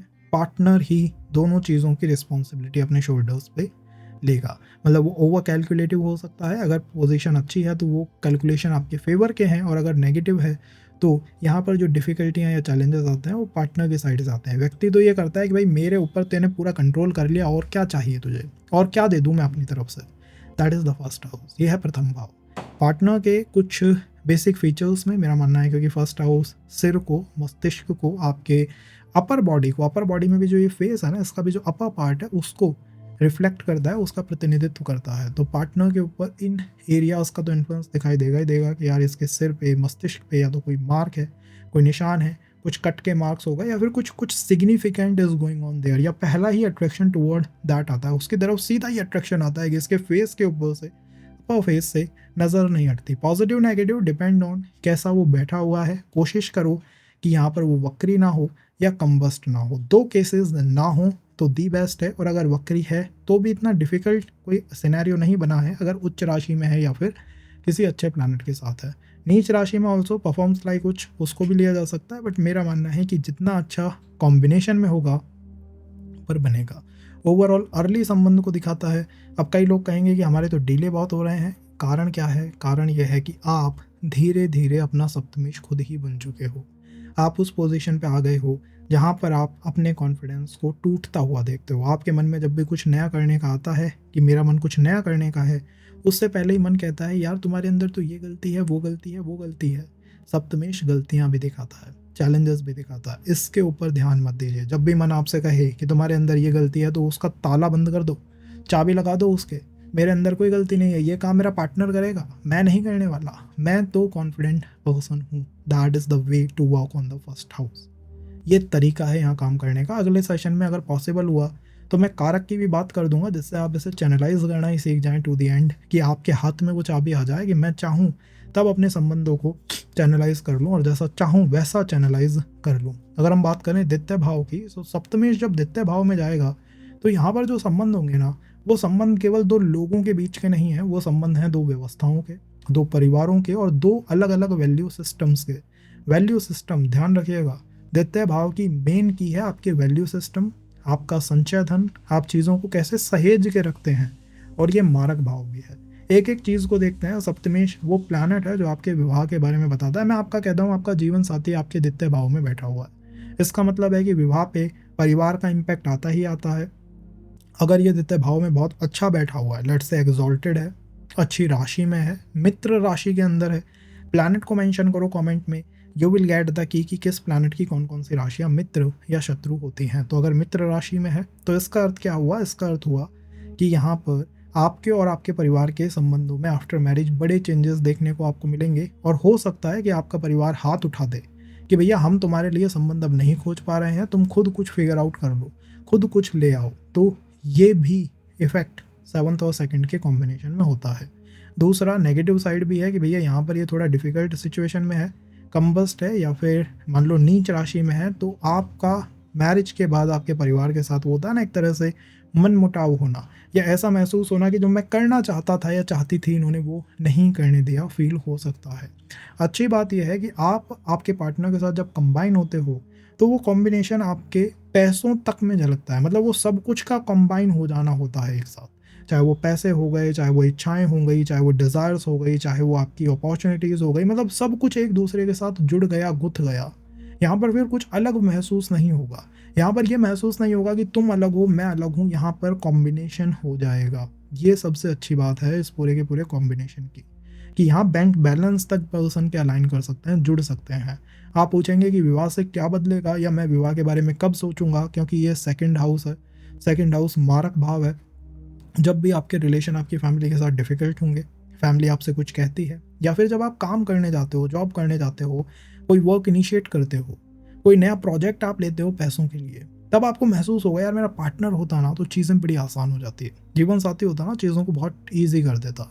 कुछ लोगों को अलग भी महसूस हो सकता है कि हो सकता है कि यार जीवन साथी ही इन चीज़ों को मुश्किल कर देता है, लेकिन जब हम इन चीज़ों के बारे में सोचेंगे तब हमें जीवन साथी की झलक दिखाई देगी। इसका अर्थ है कि पार्टनर जीवन में एकदम से आ सकता है, ऑल ऑफ अ सडन आ सकता है, अनप्रेडिक्टेबल है, कब आता है कब जाता है इसको प्रेडिक्ट कर पाना थोड़ा सा मुश्किल इन द 2nd हाउस है। तो रिलेशनशिप की पूरी थीम ही अनप्रेडिक्टेबल थीम और all of a sudden theme होती है कि कभी भी आ सकता है साहब। ऑल द टाइम मैरिज का दरवाज़ा ओपन रखिए, कभी भी एंटर कर सकता है। इन जनरल जब आप कोई फाइनेंशियल वर्क करते हो, जब आप मान लीजिए कोई मतलब 8th हाउस रिलेटेड मैटर की फैमिली से हाइड करके छुप के या लोगों से छुप के आप किसी बाहर जगह घूमने गए हो, या फैमिली से छुप के या लोगों से छुपने आपने कोई वर्क करा, कोई काम करा, तब बहुत पॉसिबिलिटी है कि आप अपने पार्टनर से या जीवन साथी से मिलेंगे। In the remedy also I से कि भैया अगर अपनी प्रोफाइल बना रहे हो मैट्रिमोनियल पे या कहीं पे भी, तो don't involve people in that, लोगों को इन्वॉल्व मत कीजिए। इन जनरल तो आपको ये संबंध जो है वो मैट्रिमोनियल के बिना ही आता हुआ दिखाई दे जाएगा, क्योंकि 2nd हाउस मतलब फेस हो गया। फेस, सेकंड हाउस से हम फेस देखते हैं। फिजिकल रिलेशन के लिए या फिर अट्रैक्शन के लिए फेस बहुत इंपॉर्टेंट है। सप्तमेश वहीं बैठा हुआ है, इसका मतलब या तो आपकी तरफ से, आपके पार्टनर की तरफ से कोई ना कोई इंपॉर्टेंस फेस को, आंखों को, अपर फेस जो होता है उसको है। तो या तो आप ही अट्रैक्टेड हो जाते हो टुवर्ड समवन उसके फेस से, या फिर कोई आपके फेस से अट्रैक्टेड हो जाता है। तो मैं मानता हूँ कि इसमें मैट्रिमोनियल की बहुत आवश्यकता नहीं है। सिंपल डेटिंग ऐप्स या फैमिली जो गेट टुगेदर है वो मदद कर सकते हैं। फिर भी अपने संबंधों को जितना हाइडअप करके रखेंगे उतना उन्हें सस्टेन कर पाएंगे, क्योंकि द्वितीय भाव में संबंधों को सस्टेन कर पाना बहुत मुश्किल होता है। इसे मारक भाव कहा जाता है। मारक भाव पता है ये क्यों है? क्योंकि फैमिली भी या फिर रिलेटिव भी मारक की तरह काम करते हैं कई बार। मतलब आपका संबंध बनता नहीं है, उससे पहले ही वो पूछते हैं यार क्या चल रहा है आजकल, बताओ पार्टनर कैसा है तुम्हारा, तुम्हारा पार्टनर बड़ा सुंदर है, उसकी आंखों में कुछ ऐसा है वैसा है, फेस पे कुछ ऐसा है वैसा है। नज़र लग जाना सेकंड हाउस में बहुत होता है। और लोग तो आपसे सवाल पूछेंगे, ये तो आप मान के चलिएगा कि दुनिया आपसे आपके रिलेशन के बारे में दिन रात सवाल पूछेगी, उस पॉइंट तक पूछेगी जब आप उनको गाली देना ना शुरू कर दो। जब मतलब आप उनको गुस्सा आ जाएगा ना कि यार बस अब बहुत हुआ, till then they ask the question that happens in second house. Partner क्या क्या कर सकता है मैंने आपको बता दिया, और इसी के साथ मैं मानता हूँ पार्टनर का एक्सट्रीम फोकस या तो खुद की फैमिली पे है, या फिर अपने पैसे पे है, या फिर एट्थ हाउस मैटर्स के ऊपर है। अब चाहे वो रहस्य हो गया, रिसर्च हो गई, या फिर ऐसा हो गया कि पार्टनर जो है वो एक फ्रीडम चाहता है। फ्रीडम का मतलब है कि कभी आऊँ कभी जाऊँ, don't stop me, that's what happens in the second house. देखिए किस राशि में है, मित्र राशि में है तो ये सारी चीज़ें आपके फेवर में है, और अगर नेगेटिव राशिज में है तो डिफिकल्टी इन सब मैटर्स में हो सकती है। कब महसूस होगा कि पार्टनर जीवन में आ रहा है? पहला ही मेरा मानना है कि जब भी किसी संबंध में आओगे हेल्थ इश्यूज हो सकते हैं। जब भी किसी संबंध में आओगे ओवर इन्वॉल्वमेंट या ओवर एक्टिवेशन ऑफ फैमिली दिखाई दे सकता है, कि जैसे ही कोई जीवन में आता है वैसे ही परिवार के मेंबर्स में, सदस्यों में कुछ परिवर्तन मुझे दिखाई देना शुरू हो जाता है। So that is possible, but in the next session possibly I will tell you the कारक एक्टिवेशन थ्योरी, कि कैसे इसको activate by your own hand किया जा सकता है। बात करते हैं सप्तमेश अगर तृतीय भाव में हो, आपको कुछ काम करना है, कुछ इनिशिएटिव्स लेने हैं, आप डरते हो किसी चीज़ को करने में, या कमियां देखते रहते हो कि यार मैं ये प्रोजेक्ट स्टार्ट करना चाहता हूँ लेकिन मैं वरीड हूँ, मुझे समझ नहीं आ रहा है, मुझे लगता है कि यहाँ पर ये गलत है, ये गलत है, ये गलत है, और वो जो पावर होती है, वो जो शक्ति होती है, उसका मैं अभाव महसूस करता हूँ। तो पार्टनर का आपके जीवन में आना इन सब समस्याओं का समाधान कर देगा। पार्टनर रिस्क टेकिंग कैपेसिटी रखता है, पार्टनर पराक्रमी पार्टनर दिखाई देता है, ऐसा जीवन साथी दिखाई देता है जो आपसे कहेगा कि भाई तुम थोड़ा रुको, तुम्हारे इन कामों को भी मैं जो है वो करके आता हूँ। थर्ड भाव की मूल शक्ति होती है। कम्युनिकेशन बिकम्स द मेन की। कम्युनिकेशन अगर अच्छा है दोनों के बीच में तो लॉन्ग डिस्टेंस रिलेशन को आराम से यहाँ सस्टेन किया जा सकता है, क्योंकि यहाँ पर जनरली आपको लॉन्ग डिस्टेंस संबंध या फिर काम की वजह से बने हुए संबंध दिखाई देंगे, सेक्सुअल ओरिएंटेशंस की वजह से बने हुए संबंध दिखाई देंगे। कारण क्या है? कारण है थर्ड भाव भी काम एलिमेंट है और सेवंथ हाउस भी काम एलिमेंट है। इसका मतलब है कि आप और आपके पार्टनर के बीच में एक तरह का कॉम्प्रोमाइज़ है, एक तरह का संबंध है, पहले से बना हुआ संबंध है, पास्ट लाइफ से बना हुआ संबंध है। और ये ऐसा संबंध है जिसमें आपका पार्टनर आपसे कहता है कि भाई तुम जो है वो नई चीज़ों को शुरू कर सकते हो और मैं उसमें तुम्हारी मदद कर सकती हूँ to sustain them for long run, लंबे रन तक, लंबे समय तक उनको सस्टेन करने में। इस वजह से आप अपने पार्टनर के साथ जाके किसी नए बिजनेस को स्टार्ट कर सकते हैं, कुछ नए वेंचर्स लगा सकते हैं। जब लाइफ में ऐसा महसूस होता है ना कि यार मैंने नई चीज़ें स्टार्ट करी, उन चीज़ों ने बहुत अच्छा काम भी करा, लेकिन अब मैं ये सोचता हूँ कि मैं इनमें क्यों और आगे बढ़ूँ, क्या ही हो जाएगा इनमें और काम करके, मुझे कुछ और करना चाहिए, कुछ नया करना चाहिए। मैं एक चीज़ को लंबे समय तक नहीं कर पाता, एक अगर मेरा कोई शेड्यूल है तो मैं उसको लंबे समय तक नहीं रख पाता।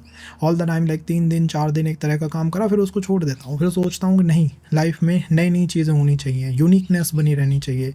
तो जब आप महसूस करेंगे कि अब मैं इन सब चीज़ों से थक गया हूँ, अब मैं नए नए इनिशिएटिव लेके थक गया हूँ, नए नए काम करके थक गया हूँ, एंड आई नीड समवन जो मेरी मदद करे किसी भी काम को लंबे समय तक कंटिन्यू रखने में, then you need your person. Generally जैसा मैंने कहा, ये लॉन्ग डिस्टेंस संबंध या फिर दूर से बने हुए संबंध जो है उनको दिखाता है, क्योंकि थर्ड हाउस और सेवंथ हाउस में यही कॉमन फैक्टर है। सेवंथ हाउस और थर्ड हाउस के कॉम्बिनेशन में कई बार मैरिज में डीले या फिर थोड़ा अधिक समय लगने की संभावना रहती है, और वो तब रहती है जब व्यक्ति खुद को सेटिस्फाई करना सीख जाए, क्योंकि थर्ड और सेवंथ के अंदर अंदर स्वयं को सेटिस्फाई करने की इच्छा भी बहुत प्रबल, बहुत बलवती होती है। ध्यान रखिएगा कि एक उपचय भाव है। उपचय भाव का मतलब है कि अगर मैंने यहाँ पर कुछ शुरू कर दिया तो यूनिवर्स मुझे फोर्स करेगा उस चीज़ को कंटिन्यू करने में। ऐसे केसेस में मैं कहता हूँ कि थर्ड हाउस में आपका 7th का लॉर्ड है। इट मीन्स आप लॉन्ग डिस्टेंस में जा सकते हो, आप सिचुएशनशिप, रिलेशनशिप, जिस भी चीज़ को एक्सप्लोर करना चाहो उसको कर सकते हो। बट ध्यान ये रखिएगा कि आपका पार्टनर आपके कॉन्फिडेंस के मैटर्स में सीधा दखलंदाजी करता है। मतलब यहाँ पर अगर चीज़ें ठीक चल रही हैं तो आपका पार्टनर आपकी मदद करेगा टू हेल्प बिल्ड थिंग्स, कि और भी नई नई चीज़ें इसकी वजह से या इसकी मदद से मैंने शुरू कर दी। और अगर चीज़ें थोड़ी डिफ़िकल्ट हुई तो पार्टनर के साथ डिस्प्यूट होना, संबंध के रहते हुए एक एक्स्ट्रा संबंध का बन जाना, या फिर कई बार होता है ना यार डिस्प्यूट हो गया और डिस्प्यूट में और लोग भी इंगेज हो गए, वो भी थर्ड हाउस के अंदर ही होता है। तो ये हुआ आज के मॉडर्न सिस्टम में कैसे हम रिलेशनशिप को तीसरे भाव के अंदर सस्टेन करें या फिर चलाएं। बात करते हैं कि पार्टनर कहाँ से आ सकता है। तो पार्टनर किसी भी लंबी यात्रा की दूरी पे आप जा रहे हो, लंबी दूरी की यात्रा कर रहे हो, अपने टीचर से मिलने जा रहे हो, या फिर कोई आपने फैमिली ट्रिप प्लान कर रखी है, या फिर आप सोचते हैं कि यार मैं अपनी सिटी चेंज कर लेता हूँ, मेरा भाग्य उदय हो जाएगा। कई बार मैं लोगों को देखता हूँ जनरली वो जस्ट सिविल सर्विसेज या फिर पीसीएस की तैयारी करने जाते हैं और उनका कोई रिलेशन या मैरिज जो है वो बन जाती है, हो जाती है। ये तीसरे और नवे भाव का कॉम्बिनेशन भाग्य को दिखाता है। थर्ड भाव दिखाता है कि आपका स्पाउस जो है यहाँ पर अधिक भाग्यशाली हो सकता है इन सम मैटर्स, एंड आप अपने पार्टनर से यही चाहते हैं कि वो आपकी मदद करे कि मेरे पास एक नया प्लान है, मुझे ये काम करना है, बिजनेस करना है, बट मुझे जब इन्वेस्टमेंट चाहिए आई नीड माई पार्टनर। तो जब भी आप ये महसूस करें कि भाई मैं इस काम को कर सकता हूँ, आई गॉट द स्किल, लेकिन मुझे इसमें मदद करने के लिए, बाहर से सपोर्ट करने के लिए कोई व्यक्ति चाहिए, जैसे ही आप ये फील करेंगे वैसे ही आपको आपके जीवन साथी या पार्टनर की याद आ जाएगी। लॉन्ग डिस्टेंस की ट्रैवल, गुरु बनाना, गुरु दीक्षा लेना, ये सारी चीज़ें मदद कर सकती हैं। और जैसा मैंने कहा, सेल्फ सेटिस्फैक्शन इन दोनों कॉम्बिनेशंस के अंदर चीज़ों को डिफ़िकल्ट कर सकता है, बिकॉज काम एलिमेंट का इतना बढ़ जाना इंडिकेट करेगा कि इधर फ्रॉम योर साइड और your partner side someone is very attractive, magical and valley, वो होता है ना बहुत अट्रैक्ट करने वाली पर्सनालिटी है। ये प्रभाव यहाँ पर आपको दिखाई दे सकते हैं। एक्टिवेशन करने का तरीका हो सकता है मैं आपको अगले सेशन में समझाऊं। अगर आप इस सेशन को पसंद करते हैं, लाइक करते हैं, तो ध्यान ये रखिएगा कि तीसरे भाव में कम्युनिकेशन इज़ द की। एक बार कोई चीज़ स्टार्ट कर दी तो उसको कंटिन्यू भी करना पड़ेगा। तो हम बार बार संबंधों में स्विच यहाँ पर नहीं मार सकते हैं, अदरवाइज़ पार्टनर के साथ डिस्प्यूट होने के चांसेस काफ़ी वाइब्रेंट फ्रिक्वेंट यहाँ पर दिखाई देंगे। जीवन साथी जैसे ही आपकी लाइफ में प्रवेश करेगा, बदलाव बस ये होगा कि आप पुराने शेड्यूल को अब लंबे समय तक खींचने की कोशिश करेंगे। आपको महसूस होगा कि जहां मैं पहले एक प्रोजेक्ट पे कुछ दिन काम कर पाता था, अब उसी प्रोजेक्ट पे लंबे समय तक काम कर पाता हूँ। 7th lord in the third house. मैं पहले सिविल्स की तैयारी के लिए गया, कुछ समय मेरा मन हुआ कि मैं तैयारी करूं, बस फिर मन थक गया, मन ऊब गया, मन हट गया उस चीज़ से। जैसे ही जीवन साथी आएगा वैसे ही उस चीज़ पे वापस से मन स्थिर हो जाएगा। तो किसी भी प्रोजेक्ट को लंबे समय तक जब आप कंटिन्यू करना चाहेंगे, then you need your partner with you, that is 7th and 3rd भावास कॉम्बिनेशन। अष्टकूट मिलान, अष्टक वर्ग पॉइंट को देखिएगा कि यहाँ पर कितना प्रबल संबंध है, और भाव बल को भी देखिएगा, दैट इज एडिशनल फैक्टर। बात करते हैं चौथे भाव की। तो चौथा भाव सुख भाव है। जीवन साथी का सुख भाव से कॉम्बिनेशन इज़ लाइक आपका जीवन साथी आपके सुख की चाबी को अपने हाथ में रख के बैठा हुआ है। अगर वो कहे दिन तो दिन, रात तो रात, मतलब उसके हाथ में है आपका सुख, आपका कंफर्ट, आपके एसेट्स, आपकी प्रॉपर्टी, ये सारी चीज़ें पर्सन के हाथ के अंदर हैं। पॉजिटिव बात क्या है? पॉजिटिव बात यह है कि 7th लॉर्ड काम एलिमेंट है और 4th हाउस जो है मोक्ष है। काम और मोक्ष का कॉम्बिनेशन है कि इस जीवन में मैं मैरिज की जो मेरी डिज़ायर थी, जो लंबे समय तक से इनकम्प्लीट है, फुलफिल नहीं हुई है, उससे मुक्त हो जाऊंगा, उससे फारिग हो जाऊंगा, उससे फ्री हो जाऊंगा। ये बात मैं यहाँ पॉजिटिव मानता हूँ कि जो हमने डिज़ायर लंबे समय से होल्ड कर रखी है टुवर्ड मैरिज, टुवर्ड स्पाउस, उस चीज़ से हम फ्री हो सकते हैं। तो यहाँ पर मैनिफेस्टेशन की शक्ति सबसे प्रबल आपको पूरे 12 भावों में दिखाई देगी, क्योंकि पहला मोक्ष का भाव है चौथा भाव, पहला दिल का भाव है चौथा भाव, पहला ऐसा भाव है जिसमें आप अपने संचित कर्मों को देखते हैं और पार्टनर के साथ ये महसूस करते हैं, जीवन साथी के साथ, कि ऐसे पर्सन को मैनिफेस्ट करने की इच्छा मेरी जन्मों से रही है। तो यहाँ डिज़ायर्स अधिक हो सकती हैं। पर्सन हो सकता है चाहता बहुत हो कि ये चीज़ें मुझे मेरे पार्टनर के अंदर मिल जाएं, चेकलिस्ट उसकी बहुत लंबी हो। और मैं मानता हूँ कि जीवन साथी का भी जो अपर बॉडी है, जो चेस्ट पार्ट है, वो 4th हाउस से आता है। तो आपका अगर सबसे पहले ध्यान जाने वाला है तो इसी पर्टिकुलर पार्ट के ऊपर जाने वाला है। इन द पार्टनर कहाँ से जीवन साथी मिल सकता है? तो जीवन साथी यहाँ पर ऑफिस के थ्रू आ सकता है या फैमिली साइड से ही कोई पर्सन आपसे टकरा सकता है। तो दोनों तरफ से जीवन साथी मिलने के चांसेस बड़े स्ट्रांग रहते हैं जब भी सेवन्थ का लॉर्ड फोर्थ में हो। मेरा मानना है कि पार्टनर के टूवर्ड मैनिफेस्ट किया जा सकता है, पार्टनर को यहाँ पर मैनिफेस्ट किया जा सकता है विद द राइट रेमेडीज़। और अगर व्यक्ति सेवन्थ और फोर्थ के कॉम्बिनेशन को थोड़ा सही तरीके से चलाए तो पार्टनर आपके जीवन में काफ़ी एसेट्स या काफ़ी ग्रोथ जो है वो लेके आ सकता है। जीवन साथी कब आपको चाहिए? जब आपको महसूस होता है कि यार मैं उतना कंफर्टेबल नहीं हूँ, कंफर्टेबल पोजीशन पे नहीं हूँ, मेरे पास घर है, गाड़ी है, बंगला है, फिर भी कुछ चीज़ है जो कंप्लीट नहीं हुई, जो अभी भी मुझे चाहिए, अभी भी मेरे मन को चाहिए, दिल को चाहिए, वो शांति नहीं मिली, then you need your partner.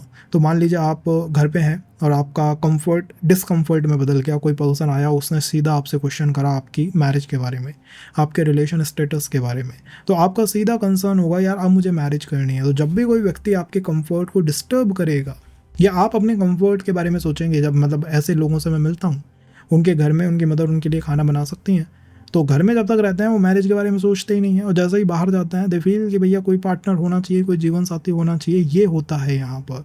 जैसे ही आपने कोई ट्रैवल करी, जैसे ही आपने घर चेंज करा, आपने हाउस शिफ्ट करा, आपने अकेला रहना शुरू करा, या आपको कुछ भी नया कंफर्ट चाहिए अपने पार्टनर से, चाहे वो शारीरिक हो, चाहे वो मानसिक हो, किसी भी तरह का, then you'll need your person. आपको अपने जीवन साथी के बारे में ही फील होगा। कई बार लोग जो है वो कर्जा ले लेते हैं, डेट ले लेते हैं, उनका कंफर्ट परेशान हो जाते हैं, पीड़ित हो जाते हैं, तब उनको अपने जीवन साथी की याद आती है। फील यार पार्टनर होता कितना अच्छा होता। ओवरऑल यहाँ पर पार्टनर, जैसा मैंने कहा, आपके सुख को बहुत प्रभावित करते हैं। केंद्र का भाव है, बहुत अच्छा एलिमेंट है, कोई यहाँ पर नकारात्मकता मुझे नहीं दिखाई देती। बस ध्यान ये बात रखनी चाहिए, ये इसी पर्टिकुलर भाव में मंगल बिल्कुल दिशाहीन फील करते हैं, डायरेक्शन लेस फील करते हैं। तो अगर आप अपने जीवन में आफ्टर द मैरिज लाइक मंगल की एनर्जीज बहुत अधिक चाहते हैं, या पार्टनर से चाहते हैं मार्स की एनर्जी बहुत अधिक, जैसे कि फिजिकल संबंध हो गए, इंटीमेट संबंध हो गए, या फिर आप कहें कि भाई प्रॉपर्टी रिलेटेड मैटर्स में पार्टनर मेरी बहुत मदद कर दे, तो शायद हम यहाँ डायरेक्शन लेस या फिर दिशाहीन महसूस कर सकते हैं। पार्टनर से केवल कंफर्ट रिलेटेड मैटर्स में अपना आउटपुट लेना चाहिए। अगर यहाँ कोई कंजंक्शन है तब भी आप अपना प्रिडिक्शन सेवंथ लॉर्ड के अनुसार ही करिएगा। That will give you a clear clue about your relationship status, संबंधों के बारे में। और पहले ही मेरा मानना है कि अर्ली एजेस में ही यहाँ संबंध हो जाने चाहिए। फिर भी अगर कोई परेशानी है तो कोई कम्बस्ट प्लैनेट या रेट्रो प्लैनेट किसी डिले को दिखा रहा होगा।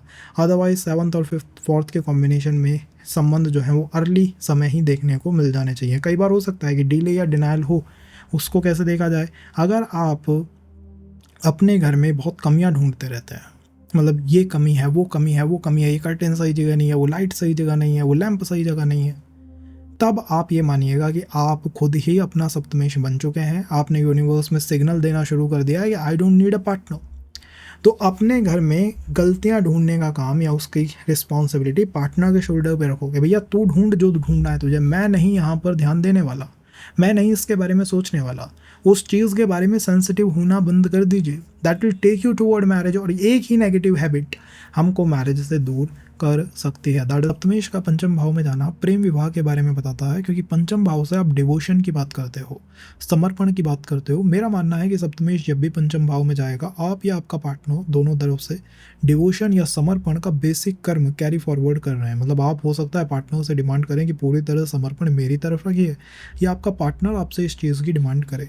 सप्तमेश पंचम में इसी बात को दिखाते हैं कि पिछले जीवनों के अंदर भी हो सकता है कि जो विवाह है वो होते होते रह गया हो, उसमें हमने डिले, डिनाइल ये चीज़ें फील करी हूँ, महसूस करी हूँ, या कोई संबंध में डिफ़िकल्टी आई हो।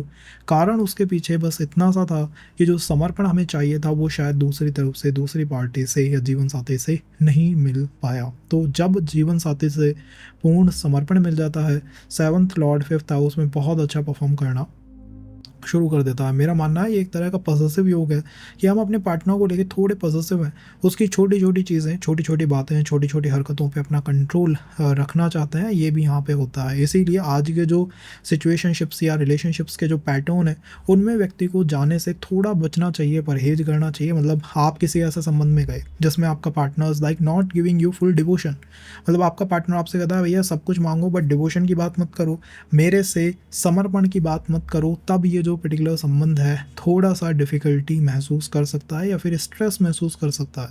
तो आज के जो सर्कमस्टांसेस हैं ना, उनमें इस संबंध का बनना थोड़ा मैं मानता हूँ कि मुश्किल है। इसीलिए लोग कहते हैं कि 7th लॉर्ड 5th हाउस में फिर भी प्रेम विवाह नहीं हुआ। भाई प्रेम की भूख थी, प्रेम की तरफ आप जाना चाहते थे, आप चाहते थे कि कोई ऐसा व्यक्ति मिले जो मुझे पूरी तरह से प्रेम करे, पूरी तरह से मेरा बन के रहे। यहाँ प्रेम केवल दिल की बात नहीं है कि भाई मुझे इसका दिल के अंदर अपना प्रेम या फिर इमोशंस फील हो, नहीं। वो बात है उसके अंदर ईगो भी है, उसके अंदर पॉजिटिव होना भी है, उसके अंदर एक तरह का कंट्रोल भी है कि मैं इस व्यक्ति के ऊपर अपना कंट्रोल असर्ट कर पाऊँ, लोगों को दिखा पाऊँ कि आई एम द कंट्रोलर है, मेरे पास उस व्यक्ति का कंट्रोल है।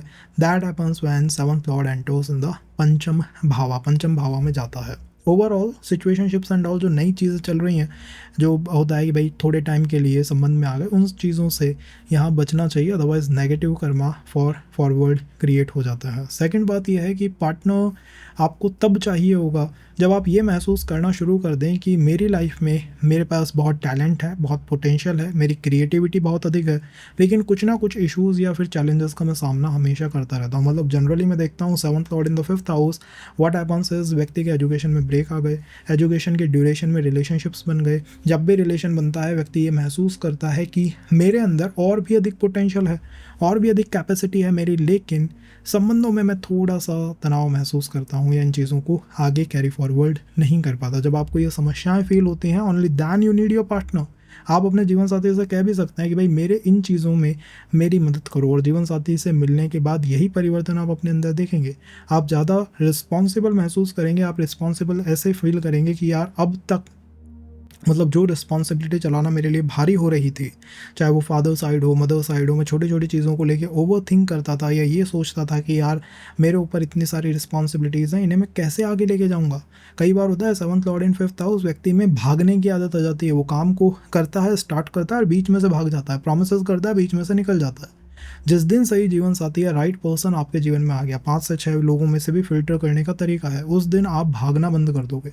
आप ये कहोगे कि जो चीज़ मुझे चाहिए थी वो मुझे इस पर्सन के अंदर मिल गई। This person is really capable to help me in completing my all desires and all responsibility, sorry not desires, responsibility.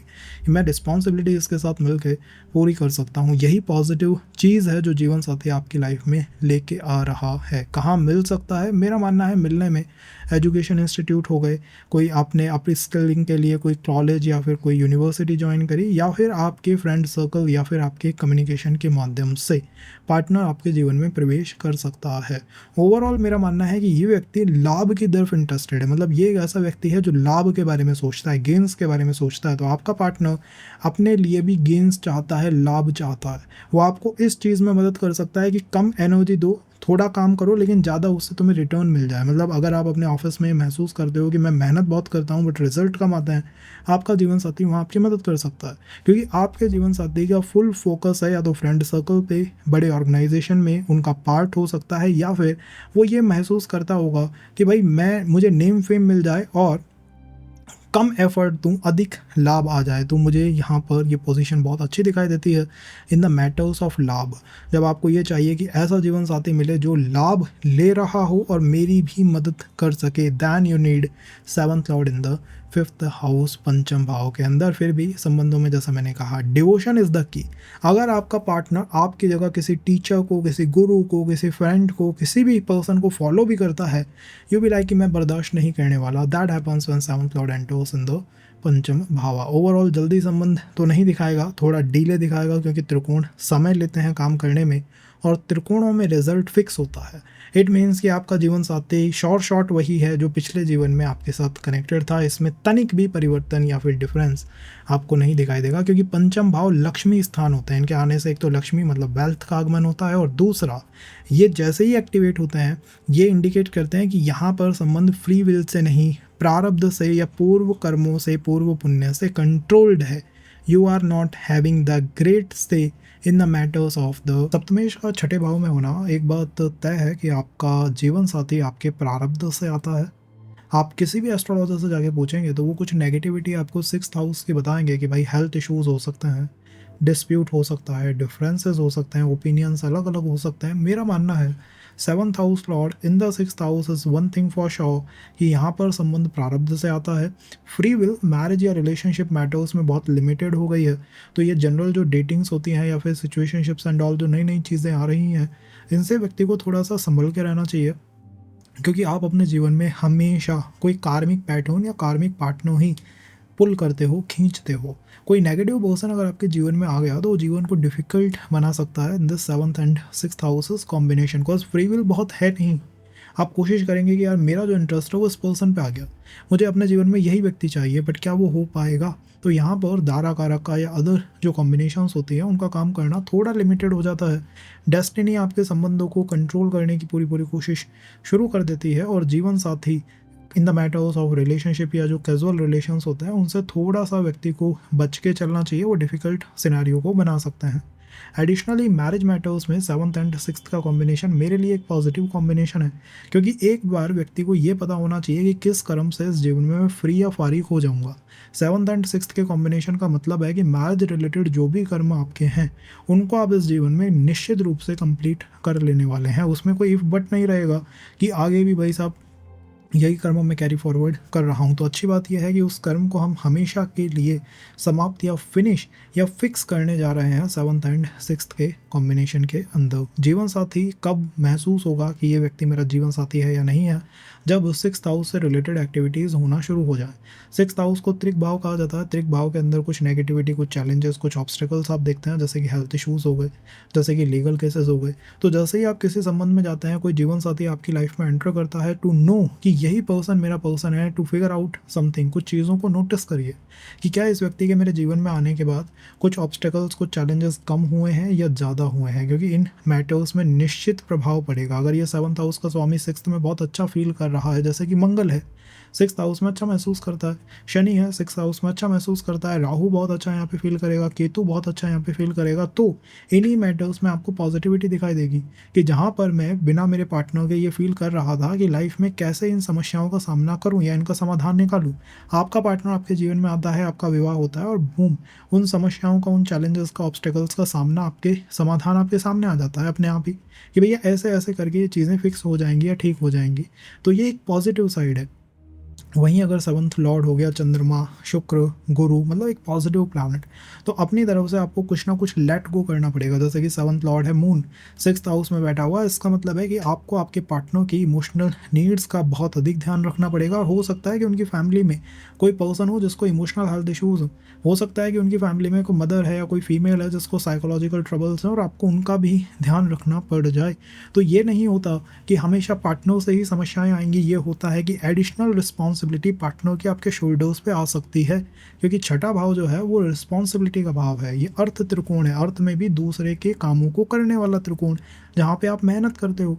आपका पार्टनर आपसे कह रहा है कि भैया मेरी भी कुछ प्रॉब्लम्स है जिनका तुम समाधान करो। अगर यहाँ पर ये शनि है, मंगल है सेवन्थ का लॉर्ड, या सिक्स्थ हाउस में शनि, मंगल, राहु, केतु जैसे प्लैनेट विराजमान है, तो आप उन प्रॉब्लम का समाधान भी कर लेंगे और पार्टनर आपकी मदद भी करेगा। वहीं अगर ये मून है, वीनस है, तो समाधान कम होगा और पार्टनर की तरफ से भी कुछ रिस्पॉन्सिबिलिटी आ जाएंगी। जैसे कि अगर ये शुक्र है, उनकी फैमिली में कुछ वेल्थ इशूज़ हैं, कुछ फाइनेंशियल इशूज़ हैं, और आपसे वो कुछ वेल्थ जो है वो उधार ले सकते हैं, पैसा ले सकते हैं।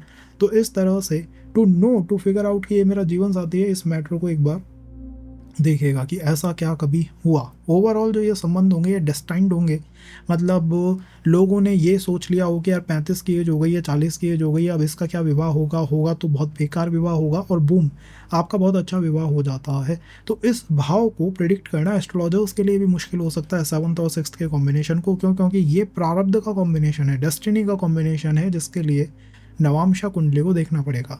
अब आप कहेंगे मैं लगन कुंडली से ही कैसे समझूं? अष्टक वर्ग का जो मैंने सिद्धांत दिया है उसको एक बार देखिए, टेक्निक को अप्लाई करके कि आपके चार्ट के अंदर क्या वो पॉजिटिव हो रहा है।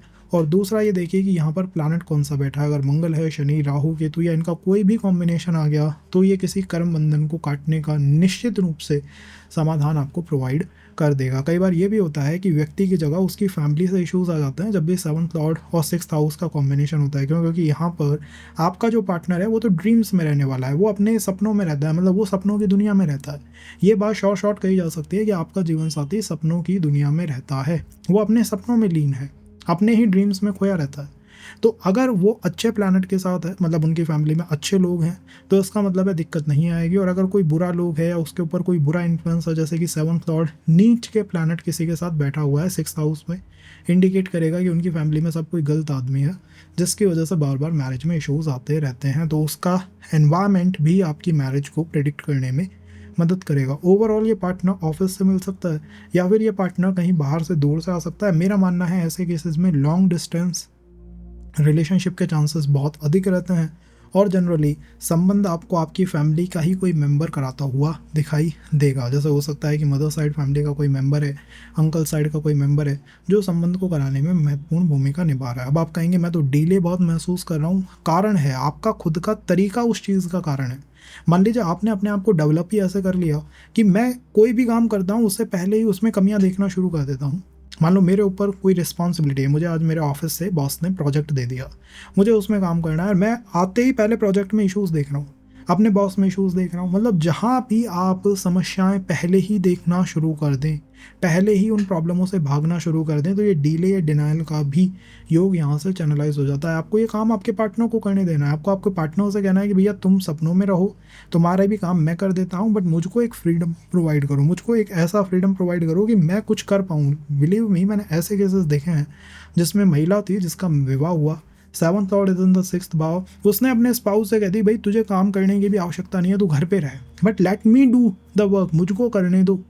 और अगर आपने यहीं पे गलती कर दी कि आप अपने किसी भी प्रोजेक्ट में पहले ही गलतियां देख लेते हैं, कोई भी काम आप कर रहे हैं, आपने स्टार्ट कर दिया, पैसा आ रहा है, लेकिन बीच में आपको लगता है कि यार काम ये वर्क नहीं करेगा, तो ये एक तरह से साइकोलॉजिकली डीले या डिनाइल की तरफ आपको पुश कर देगा, जिससे आपको बचना चाहिए।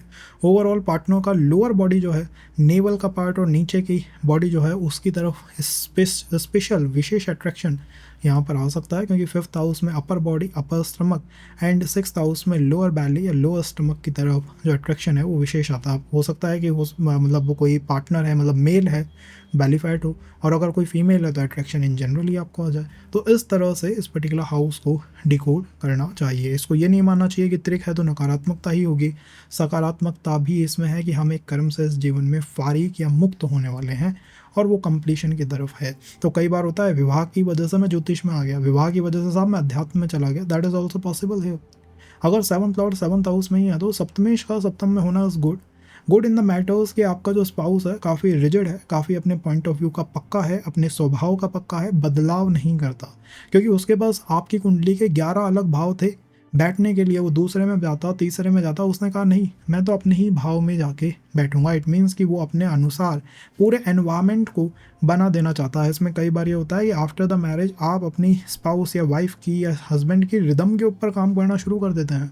आपका मन कभी भी नहीं था कि मैं बाहर जाऊंगा, आपके पार्टनर ने आपसे कहा कि नहीं जाना है, यू बी लाइक कि ठीक है जाना है, क्योंकि वहाँ पर एक जिद्दीपन दिखाई देगा, एक स्वभाव में रिजिडनेस दिखाई देगी कि मैंने एक बार कुछ डिसाइड कर लिया, दैट इट इज़ माई वे और हाईवे। ये 7th lord in the 7th house देता है। वन थिंग फॉर श्योर, यहाँ पर मैरिज होना इज़ लाइक 90% केसेस में कंफर्म होता है। जब भी कोई भाव का स्वामी भाव में ही हो तो उस भाव का प्रोटेक्शन डेस्टिनी करना शुरू कर देती है। जनरली ऐसे लोगों को अगर संबंधों में जा रहे हैं, मैं कहूँगा 7th लॉर्ड 7th में है, आराम से रिलेशनशिप्स में जाओ, बट ये ध्यान रख के जाओ कि पार्टनर या जिस व्यक्ति के साथ जा रहे हो उसमें ये माई वे और हाई वे की अप्रोच बहुत अधिक ना हो। अगर शुरुआत में ये दिखाई देता है बार बार, then this is the biggest red flag you possibly can have in your relationship. सबसे बड़ा रेड फ्लैग यही है।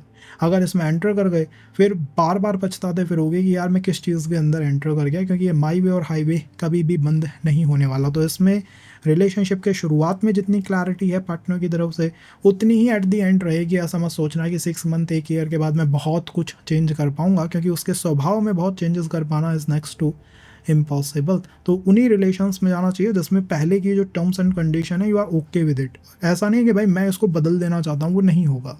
7th लॉर्ड इन 7th, मैंने जैसा कहा जीवन साथी अपने ही अंदर जो है वो लीन है, वो स्वयं को ही समझने में इन्वॉल्व है। तो कई बार अगर ये शनि या फिर कोई वक्री प्लैनेट हो जाए तो ओवर इंट्रोवर्ट पर्सनालिटी के साथ आपका कनेक्शन बिठा देता है। वहीं अगर ये मून हो गया या वीनस हो गया तो हो सकता है थोड़ा पॉजिटिव पर्सन हो, एक ऐसा पर्सन हो जो कि अंदर जाता है, अपना एनालिसिस करता है, सोचता है कि कैसे और आपकी मदद कर सके, and then ready to support you directly. In general ये न्यूक्लियर फैमिलीज़ में बहुत अच्छा है, जैसे कि आप हैं, आपका पार्टनर है और आपके बच्चे हैं, वहाँ पे ये बहुत परफेक्ट है। लेकिन अगर एक बड़ी फैमिली की हम बात करें तब ये जो कॉम्बिनेशन है थोड़ा डिफिकल्ट हो जाता है, क्योंकि सामने से जो अप्रोच है वो ऐसी अप्रोच है कि मैं as a seventh lord is influencing the लगना। सेवंथ मतलब लगन को देख रहा हूँ। इसका मतलब है उस व्यक्ति का, जो आपका जीवन साथी है, उसका ध्यान पहले स्वयं पे है और फिर आप पे है, और मैटर्स के ऊपर उसका ध्यान नहीं है। अच्छी बात में कह सकते हो कि आपके पैसे से, परिवार से बहुत अधिक प्रभावित नहीं है, सीधा आपके लुक से, आपकी पर्सनालिटी से, आपके बिहेवियर से और स्वयं की भी इन्हीं चीज़ों से वो व्यक्ति प्रभावित है। काम एलिमेंट है, काम एलिमेंट में काम एलिमेंट का प्लैनेट बहुत अच्छा परफॉर्म करता है। जनरली डुअलिटी मतलब मैरिज में 2 मैरिजेस 3 मैरिजेस तरह के योग नहीं बनाता, बट अगर शनि यहाँ पर इस तरह का प्लैनेट होके बैठ जाए या केतु होके बैठ जाए तो फिर कहा जा सकता है कि एटलीस्ट एक अलग संबंध या एक बाहर संबंध बनाने की संभावना वो प्लैनेट यहाँ पर रखते हैं, जैसे शनि रखते हैं या फिर planet Ketu in the 7th house रखते हैं, कि कभी ना कभी एक बाहर संबंध की तरफ अट्रैक्शन मन में डेवलप हो सकता है। Overall 7th house is the reproductive organs, मतलब मूल काम भाव जो है फिजिकल संबंध का, वो 7th भाव ये है। तो यहाँ पर कोल्ड प्लैनेट जैसे बुध या शनि को मैं बहुत फेवरेबल नहीं मानता। मैं मानता हूँ यहाँ पर कुछ अच्छे प्लैनेट जैसे मून, प्लैनेट वीनस, कारको भाव नाशाय होने के बाद भी बहुत अच्छे परफॉर्म कर सकते हैं, कि एटलीस्ट वो जो फिजिकल अट्रैक्शन है वो ही संबंधों को आगे लेके जा रहा है, मतलब उसमें कोई भी कमी आपको नहीं यहाँ पर दिखाई देगी। ओवरऑल एक अच्छी अलाइनमेंट आप मानिए कि भाई ठीक है, एक बेटर अलाइनमेंट है, एक पॉजिटिव अलाइनमेंट है, क्योंकि पार्टनर, जीवन साथी जो है, या तो वो खुद ही मुझे ढूंढ लेगा या फिर मैं उस पर्सन को ढूंढ लूँगा। तो अदर लोगों का जो इन्वॉल्वमेंट है आपको बहुत कम अपने संबंधों में दिखाई देगा, जैसे फैमिली इन्वॉल्व हो गई, अड़ोसी पड़ोसी इन्वॉल्व हो गए, वो कम दिखाई देगा। मारक भाव है 7th भाव, तो बार बार लोग आपसे क्वेश्चन मैरिज के बारे में पूछ सकते हैं, बट बहुत इनपुट देना या बहुत उनका ध्यान रखना कि यार ये क्या सोचेगा, वो क्या सोचेगा, ये मैंने जनरली 7th लॉर्ड 7th में नहीं देखा, क्योंकि पार्टनर लिमिटेड है, वो खुद के ही ऊपर लिमिटेड है, उसकी बुद्धि को कोई हाईजैक नहीं कर सकता। उसने कह दिया ये होगा तो यही होगा, उसको कोई एडिशनल पर्सन नहीं है बताने वाला। तो वो जो इनसिक्योरिटी, जो फियर होता है, यहाँ पर आपको बहुत अधिक देखने को नहीं मिलने वाला। अगर हम बात करें अष्टम भाव की, तो अष्टम भाव इस द रहस्य का भाव है, गुप्त भाव है। कोई भी स्वामी 6, 8, 12 में चला जाए तो उसको इन जनरल फेवरेबल नहीं मानते। मैं इसको बहुत अच्छा मानता हूँ, क्योंकि 7th का लॉर्ड 8th हाउस में पॉजिटिव चीज़ ये है कि अगर आप कोई प्रोजेक्ट डालना चाहते हो, कोई बिजनेस करना चाहते हो, कोई सपोर्ट आपको आपके इन लॉज से चाहिए, आपको ये महसूस होता है कि यार मेरा परिवार मुझे वो मदद नहीं कर पाया, क्या मेरे इन लॉज मेरी मदद कर सकते हैं, आराम से कर सकते हैं। तो यहाँ पर वेल्थ का accumulation with the in laws, उनकी मदद से, उनके प्रभाव से बहुत पॉसिबल है। आज के सिनेरियोज में जो संबंध बने हुए हैं वो हिडन टाइप ऑफ संबंध है, मतलब आप रहस्यात्मक संबंध देखोगे, मेरा हिडन एक रिलेशनशिप है जिसके बारे में किसी को भी नहीं पता। और जनरली लोग थोड़े इंट्रोवर्ट होते हैं अपने रिलेशंस के बारे में, उसको हाइड अप रखना चाहते हैं। 7th लॉर्ड इन 8th हाउस ये पोजीशन, ये पॉसिबिलिटी आपको देती है कि आप अपने संबंध को हिडन रखिए, छुपा के रखिए। जिस भी व्यक्ति की तरफ आप जाना चाहते हैं उसकी बात को लंबे समय तक अपने दिल में आप हाइड करके रख सकते हो, ये भी एक बहुत अच्छी बात है ना। तो इसलिए सिचुएशनशिप्स हो गए, रिलेशनशिप्स हो गए, इनके लिए आराम से 7th लॉर्ड इन 8th हाउस वर्कआउट कर जाते हैं। बात आती है मैरिज की, तो मैरिज मैटर्स में यहाँ पर ध्यान जरूर रखना चाहिए, क्योंकि आपका पार्टनर इनडायरेक्टली इन्फ्लुएंस्ड है आपके इन लॉज से। अगर आपको आपके पार्टनर साइड फैमिली में कोई भी व्यक्ति over dominant, over assertive, over powerful दिखाई देता है, तो बस उस पर्सन के साथ अपनी कंपैटिबिलिटी को पहले ही चेक कर लो, क्योंकि इसी पर्सन के साथ कुछ संबंधों में डिफिकल्टियाँ इन फ्यूचर आ सकती हैं, जिससे कि आपकी मैरिज डायरेक्टली हर्ट हो सकती है। बट यू फील कि भाई इन लॉज के साथ मेरी कंपैटिबिलिटी बहुत शानदार है, तो फिर यहाँ बहुत वरिड होने की आवश्यकता नहीं होती है। इनडायरेक्टली, डायरेक्टली मेरा मानना है कि इन लॉज फैमिली में कोई साइकोलॉजिकली समस्या से परेशान व्यक्ति आपको दिखाई देता है, साइकोलॉजिकली ट्रबल्ड पर्सन आपको दिखाई दे सकता है कि यार इसको कोई झटका लगा था पहले, या इमोशनली थोड़ा सा डिस्टर्ब हो चुका है, ये पॉसिबिलिटी यहाँ पर बैठती है। ओवरऑल पार्टनर के जीवन में आने के बाद आपका जो इंटरेस्ट है वो थोड़ा रिसर्च में बढ़ जाएगा, आपका इंटरेस्ट थोड़ा ऑकल्ट में, आपका इंटरेस्ट एस्ट्रोलॉजी में और इन चीज़ों को जानने में बढ़ जाएगा कि यार एकदम से ये जीवन साथी या एकदम से चीज़ें मेरे जीवन में क्यों घटित होती हैं। मतलब मैंने ऐसे लोगों को देखा है जिनका पहले इंटरेस्ट कभी भी लॉटरी में, सट्टे में, रिसर्च में, एस्ट्रोलॉजी में, अकल्ट में नहीं था, वो उसको मजाक और मानते थे, और जैसे ही जीवन साथी उनकी लाइफ में एंटर करा, इतनी मिस्ट्रीज बन गई, उनको अनफोल्ड करते करते व्यक्ति खुद एस्ट्रोलॉजर बन गया। वो कहता है साहब मेरा तो इससे लेना ना देना, कहाँ से मैं इस चीज़ में आ गया, ये यहाँ हो सकता है। और दूसरी अच्छी चीज़ यहाँ पे क्या हो सकती है कि पार्टनर के मिलने में अष्टम भाव, इन लॉज की तरफ से ही मुझे संबंध आ गया। और सेकंड पॉसिबिलिटी इज़ फैमिली की वजह से या फैमिली के सपोर्ट से। तो आप अपने आप को मैरिज में अकेला नहीं पाएंगे, हमेशा ये महसूस करेंगे कि न्यूक्लियर की जगह एक बड़ी फैमिली भी मैरिज में आराम से वर्क कर सकती है। मैरिज यहाँ पर दो लोगों का नहीं, दो फैमिलियों का समायोजन है, संगठन है। और आपका पार्टनर इन जनरल, आपका जीवन साथी आपसे हिडन चीज़ों के बारे में पूछ सकता है, आपके पास्ट के संबंध के बारे में पूछ सकता है, आपकी वेल्थ के बारे में पूछ सकता है, आपकी एंसेस्ट्रल प्रॉपर्टी के बारे में पूछ सकता है। मतलब वो डिग करना चाहता है, वो जानना चाहता है जिन चीज़ों को आप छुपाओगे उनके बारे में जानने का मकसद उस पर्सन ने पाल रखा है कि भैया जिसको ये छुपाएगा उसके बारे में तो मैं जानूंगा ही जानूंगा। ओवरऑल सबसे इंटरेस्टिंग या सबसे अट्रैक्टिव पार्ट जो है पार्टनर के, cause 8th house is mainly the private organs में और लोअर साइड के ऑर्गन्स होते हैं, लोअर बॉडी ऑर्गन्स होते हैं, उनके ऊपर बहुत फोकस करता है। तो अगर आपके जीवन में कोई भी ऐसा जीवन साथी है या पर्सन है जिसकी तरफ attraction toward physical, toward intimate attraction आप बहुत स्ट्रांगली महसूस करते हैं, तो हो सकता है कि वो पर्सन आपके लिए राइट कॉल यहाँ पर बन जाए। More for activation and all अगर चाहते हो कमेंट में ड्रॉप करो, क्योंकि यहाँ पर कुछ प्लैनेट बहुत अच्छा परफॉर्म करेंगे, जैसे कि प्लैनेट के अंदर प्लैनेट सैटर्न, प्लैनेट मंगल।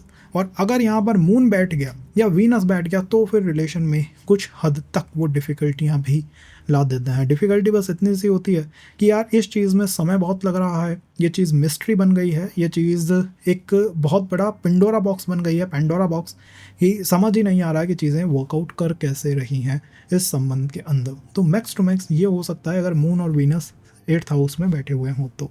अगर ये 9th हाउस में हो तो वेल देखिए, एस्ट्रोलॉजर दो ही मैटर्स में कहते हैं कि आपका विवाह के बाद भाग्य उदय होगा, 7th लॉर्ड इन 5th, 7th लॉर्ड इन 9th। दोनों ही त्रिकोण और केंद्रों का बहुत मजबूत कॉम्बिनेशन है। मेरा मानना है ये बात हद तक ठीक है कि आफ्टर द मैरिज भाग्य उदय हो सकता है। जो आपकी हिडन डिज़ायर्स थी, जो आप प्राप्त करना चाहते थे या लाइफ में जो डायरेक्शन आपको चाहिए थी, अगर आपने ये महसूस करा कि यार जो मेरा बचपन था उसमें मेरे पास सब कुछ था, मेरे पास सपोर्ट था, लेकिन वो डायरेक्शन मुझे नहीं थी कि जीवन में आगे कैसे बढ़ूँ, उसकी वजह से मैं अपने करियर को, अपने रिलेशंस को मैनेज नहीं कर पाया या नहीं कर पाई, तो ये मैरिज के माध्यम से हो सकता है कि आप इन चीज़ों को वापस से मैनेज कर लें। तो यहाँ पर मैरिज आपको एक अपॉर्चुनिटी देती है, एक रीसेट देती है कि आप अपने जीवन में वापस से शुरुआत कर सकते हैं। लेकिन जो आजकल के रिलेशंस चल रहे हैं ना, जो सिचुएशनशिप्स हो गए या रिलेशनशिप्स हो गए, उनसे थोड़ा 9th हाउस में बचना चाहिए। द मैटर इज़ कि नवम भाव जो है वो एक देवीय भाव है। इन जनरल जब नवम भाव किसी का पीड़ित होता है या एफ्लिक्ट होता है, या तो उसके दो संबंध बनते हैं या वो एक्स्ट्रा मैरिटल में जाता है। तो यहाँ पर हमें एडिशनल संबंधों की तरफ नहीं जाना चाहिए, अदरवाइज़ कुछ गलतियाँ अगर हो गई या फिर वो चीज़ें थोड़ी आगे बढ़ गई तो ये फिर आगे भी विवाह संबंध में आपको परेशानियाँ दे सकता है। 9th हाउस में 7th लॉर्ड का होना, इन जनरल जैसा मैंने कहा, जीवन साथी जब आपकी लाइफ में प्रवेश करेगा तो आपको महसूस होगा कि मेरी लाइफ रीसेट होने लगी है। रीसेट का मतलब है कि जो चीज़ें मैं बचपन में करना चाहता था, किसी रीज़न से नहीं कर पाया, उन चीज़ों को अब मैं करना शुरू कर चुका हूँ। एकदम से इंटरेस्ट आपका अध्यात्म, अकल्ट, ज्योतिष, इन सब चीज़ों की तरफ बढ़ सकता है, प्रगाढ़ हो सकता है। जीवन साथी का आना भी, मिलना या आना, आप कह सकते हैं कि किसी लंबी यात्रा की ड्यूरेशन में, कि लंबी यात्रा कर रहे थे, या फिर सेम सिटी ट्रैवल के अंदर हो सकता है। बट ट्रैवल का एलिमेंट यहाँ इंक्लूड होना चाहिए, घूमने का एलिमेंट यहाँ इंक्लूड होना चाहिए। जनरली ऐसे लोग लॉन्ग डिस्टेंस संबंध को बहुत आसानी से चला सकते हैं, बट जैसा मैंने आपसे कहा कि कमिटेड रिलेशन होना चाहिए। अगर वो बस 1 + 2 + 3 टाइप ऑफ रिलेशन है, बच जाओ। अदरवाइज़ विवाह के बाद ये कितनी ही अच्छी पोजीशन क्यों ना हो, अपना नेगेटिविटी दिखाने की कोशिश करेगा। अगर हम बात करें कि पार्टनर क्या वास्तव में मेरे जीवन में भाग्य उदय करेगा, निश्चित है कि पार्टनर की वजह से भाग्य में बहुत गहरा प्रभाव आपको दिखाई देगा। अगर यहाँ एग्जॉल्टेड है ये प्लैनेट या फिर ये अच्छी राशि के अंदर है तो ये पॉजिटिव होगा, और अगर ये नेगेटिव है, जैसे कि नीच का हो गया या नीच के किसी प्लैनेट के साथ है सप्तम भाव के अंदर, तो फिर ये नकारात्मक भी टर्न ले सकता है। अच्छी बात पता है क्या है? अच्छी बात यह है कि सप्तमेश का नवम भाव में होना इज़ एक अलग ही कॉम्बिनेशन है। ये एक ऐसी कॉम्बिनेशन है जिसमें नवम भाव इज़ द धर्म का फाइनल भाव, ठीक है, और सप्तम भाव इज़ द काम भाव। काम और धर्म का फाइनल जुड़ गया है। ऐसे लोग लाइफ के लेटर में, जैसे विवाह हो गया उसके बाद, अपने आप को उन मैटर्स में जाता हुआ देखेंगे जिससे कि वो लोगों से या सोसाइटी से कनेक्ट कर सकते हैं। जैसे कि आफ्टर द मैरिज एनजीओ खोल लिया, आफ्टर द मैरिज हमने लोगों को हील करना, हेल्प करना शुरू कर दिया, तो लास्ट की जो डिज़ायर होती है ना टुवर्ड द सोसाइटी, उनको आप अपने पार्टनर के साथ मिलके कंप्लीट यहाँ पर कर सकते हो। ये बहुत अच्छी चीज़ है जो मैं इस कॉम्बिनेशन में मानता हूँ। बट जनरली मैंने इस कॉम्बिनेशन में ये देखा है कि जो भी आपका जीवन साथी होता है इन जनरल वो अपनी लाइफ में उल्टे डिसीजन ले रहा होता है। मतलब जैसे ही आपका विवाह होगा आपको महसूस होगा कि यार जिस पर्सन के साथ मैं हूँ ना, ये अपनी लाइफ में थोड़े गलत डिसीजन मेकिंग कर रहा है, गलत डिसीजन ले रहा है, या किसी गलत व्यक्ति के प्रभाव या इन्फ्लुएंस के अंदर है, उसके प्रभाव या उसके इन्फ्लुएंस की वजह से ये कुछ नेगेटिव डिसीजंस मेकिंग यहाँ पर कर रहा है। ये महसूस यहाँ पर हो। देखिए सप्तमेश और 10th हाउस एक अलग ही कॉम्बिनेशन है। ये एक ऐसा कॉम्बिनेशन है जो आपसे कहता है कि आपके लिए जो आपका जीवन साथी है वो एक तरह से आपकी रिस्पॉन्सिबिलिटी है। जब आप उसको कंप्लीट कर लेंगे, फुलफिल कर लेंगे, विवाह में आ जाएंगे, विवाह अच्छी तरह चल जाएगा, तो आपको महसूस होगा कि मैंने एक बहुत बड़ा गोल अचीव कर लिया। और जैसे ही गोल अचीव होगा वैसे ही आपका कॉन्फिडेंस और प्रबल हो जाएगा। तो मैरिज से सीधा सीधा फ़ायदा यह है कि वो गोल या वो चीज़ जब कंप्लीट हो जाती है, उसमें आप सेटिस्फाइड फील करते हो, तो आपका कॉन्फिडेंस चमकना शुरू कर देता है। बिफोर दैट ये हो सकता है कि यार मैं कोशिश करता हूँ, मैं ट्राई करता हूँ, लेकिन जैसे ही लास्ट स्टेज पे होता हूँ किसी भी चीज़ की या काम की, वो चीज़ या काम मेरे हाथों से कोई और छीन लेता है।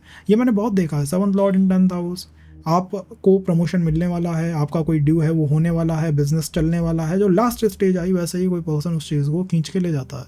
तो जो एप्रिशिएशन होना चाहिए, जो सपोर्ट होना चाहिए, जो स्टेटस होना चाहिए इन द सोसाइटी, उसको बनाने में जीवन साथी महत्वपूर्ण भूमिका निभाएगा। पॉजिटिव और नेगेटिव दोनों, कि जीवन साथी आया, रिलेशन आपका बना और वैसे ही आपका स्टेटस चमकने लगा, 4 चांद उसमें लग गए। नेगेटिव भी हो सकता है अगर यहाँ पर ये डिफिकल्ट है, जैसे कि सप्तमेश आपका है मान लीजिए मंगल, और चौथे 10वें भाव में बैठा है कर्क राशि के अंदर, तो नीच का हो गया। अब नीच का हो गया तो अपनी नकारात्मकता दिखाएगा। वो ये दिखाएगा कि यार जैसे ही संबंध बना, एक्चुअल में मेरा जो स्टेटस ऊपर बढ़ना चाहिए था वो नीचे आ गया, मेरा डाउनफॉल हो गया। तो मैरिज यहाँ व्यक्तिगत स्टेटस के साथ जुड़ी हुई है। और रिलेशनशिप भी आज के समय में जो मॉडर्न रिलेशंस आप देखते हो, जिनमें लोग बिना सोचे समझे किसी भी संबंध में चले जाते हैं, वो आपके लिए नहीं है। आपको पता है जब भी किसी रिलेशन में जाओ उसका पहले ही सेट ऑफ गाइडलाइंस होने चाहिए, सेट ऑफ रूल्स होना चाहिए कि हम इस रिलेशन में क्या क्या चाहते हैं, किस पॉइंट पे हम ये महसूस करेंगे कि रिलेशन का ऑब्जेक्टिव कंप्लीट हो गया। 10th house is objective by nature. आप रिलेशंस में जंप करते रहते हो एक के बाद दूसरा, तीसरा, चौथा, एंड उनके ऑब्जेक्टिव्स कंप्लीट नहीं हो रहे हैं, तो कुछ समय बाद आप पाओगे कि आपका कॉन्फिडेंस बिल्कुल कम हो गया। जहां आप पहले जॉब या काम आराम से कर पाते थे, वो चीज़ें अब नहीं हो पा रही हैं, क्योंकि आपका कॉन्फिडेंस घटता जा रहा है, घटता जा रहा है, घटता जा रहा है।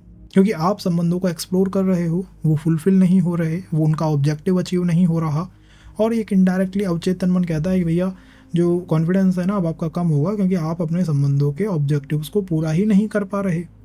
तो सोच के देखिए इस बात को कि क्या ऐसा होता है आपके साथ। इन थर्ड, जीवन साथी ऑफिस से मिल सकता है, ठीक बात है, और जीवन साथी घर से भी मिल सकता है। मतलब आपके नियर बाय एनवायरनमेंट में हो सकता है, नियर बाय सिटी से हो सकता है, या हो सकता है कि आपके जीवन साथी की फैमिली साइड में किसी ने हाउस चेंज करे हों।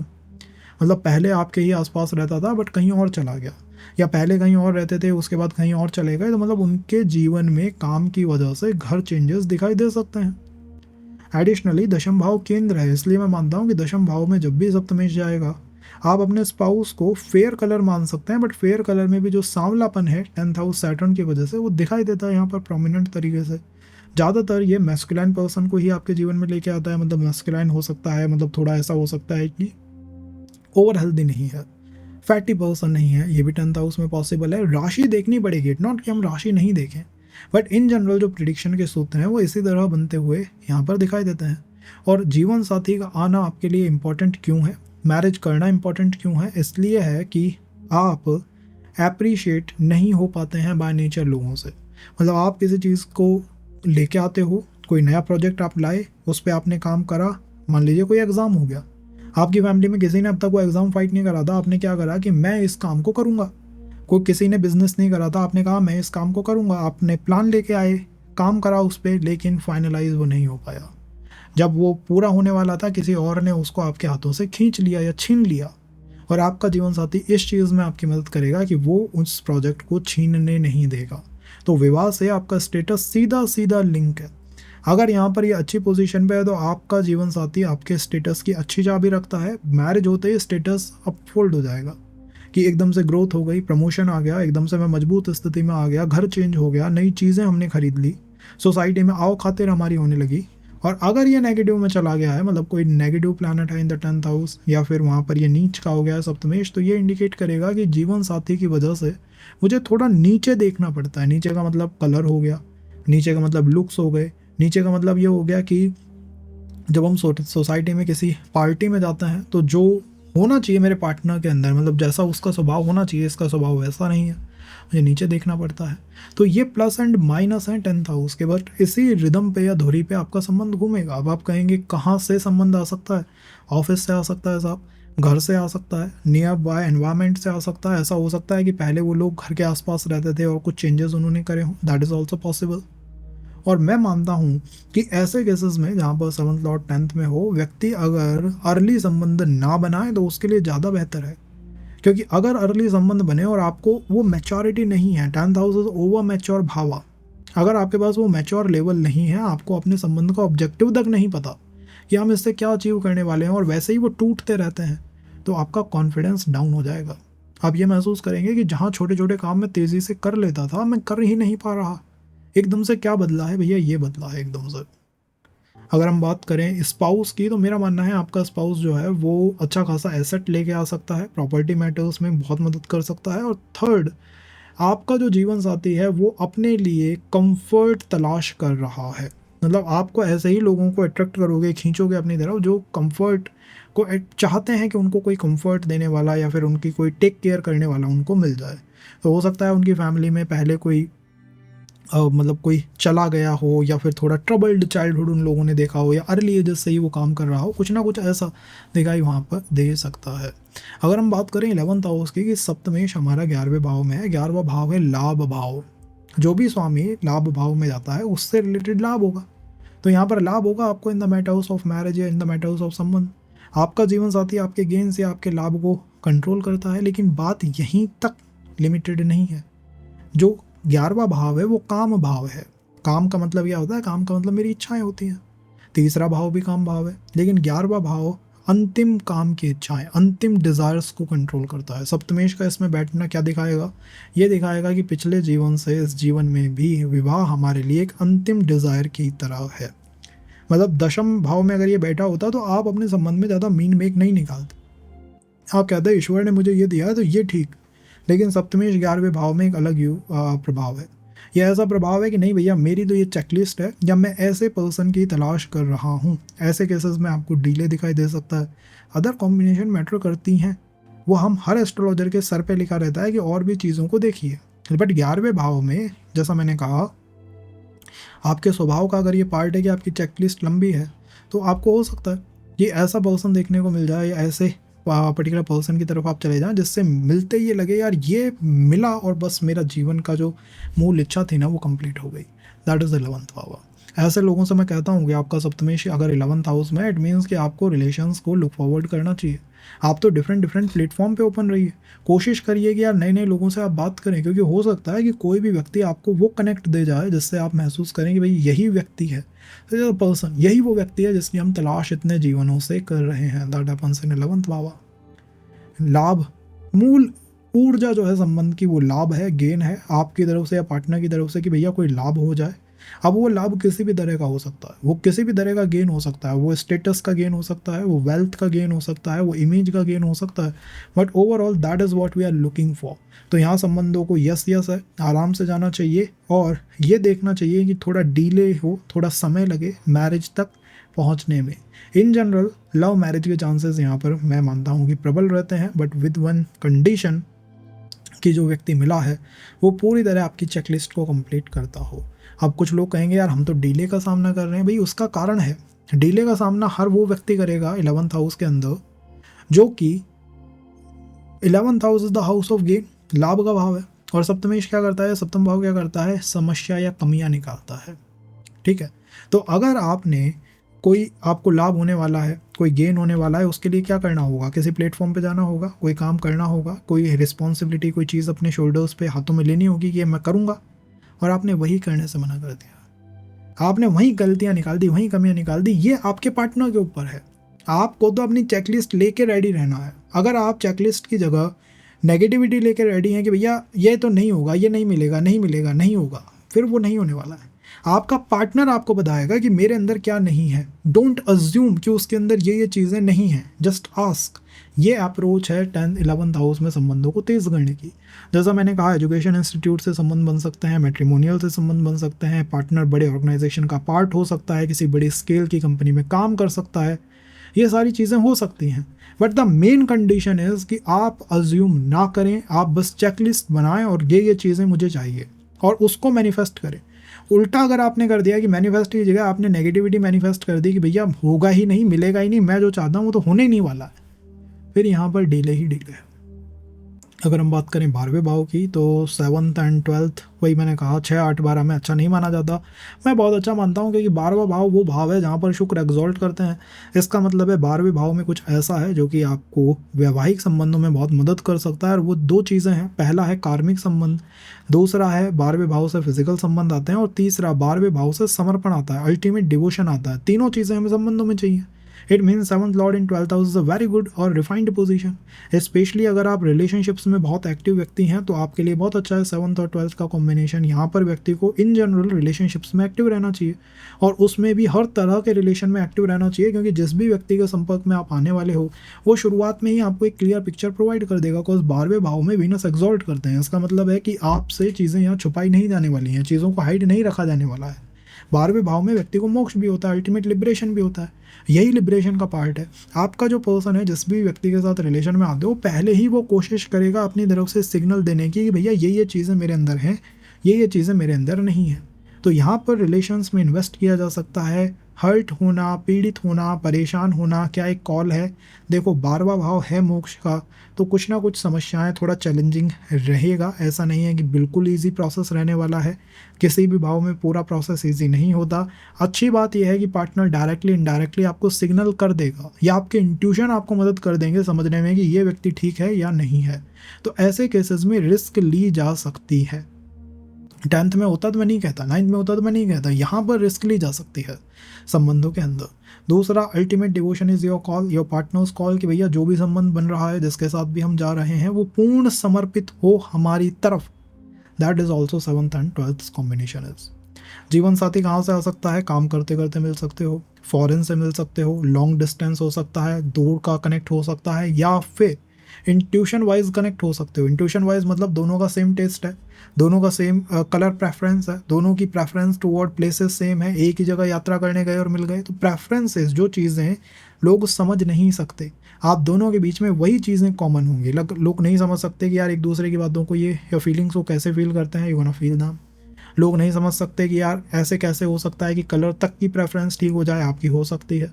तो जो नहीं समझा जा सकता, इसीलिए 12वें भाव को आप ड्रीम्स का भाव कहते हो, इंट्यूशन का भाव कहते हो, ईश्वर का भाव कहते हो। जिसको लॉजिक से नहीं समझा जा सके, तो संबंध को यहाँ लॉजिक से नहीं चलाया जा सकता। ये अल्टीमेट कॉल है। बट ओवरऑल ये पोजीशन मैं मानता हूँ कि one of the best position है। दो लॉर्ड अपने से 6th जाके बैठा है, कोई अच्छा इसे नहीं कहेगा। मैं इसलिए अच्छा मानता हूँ कि पहले ही आपका इंट्यूशन आपको मदद कर रहा है, आप रेड और ग्रीन सिग्नल को सीधा सीधा समझ पाते हो, देख पाते हो।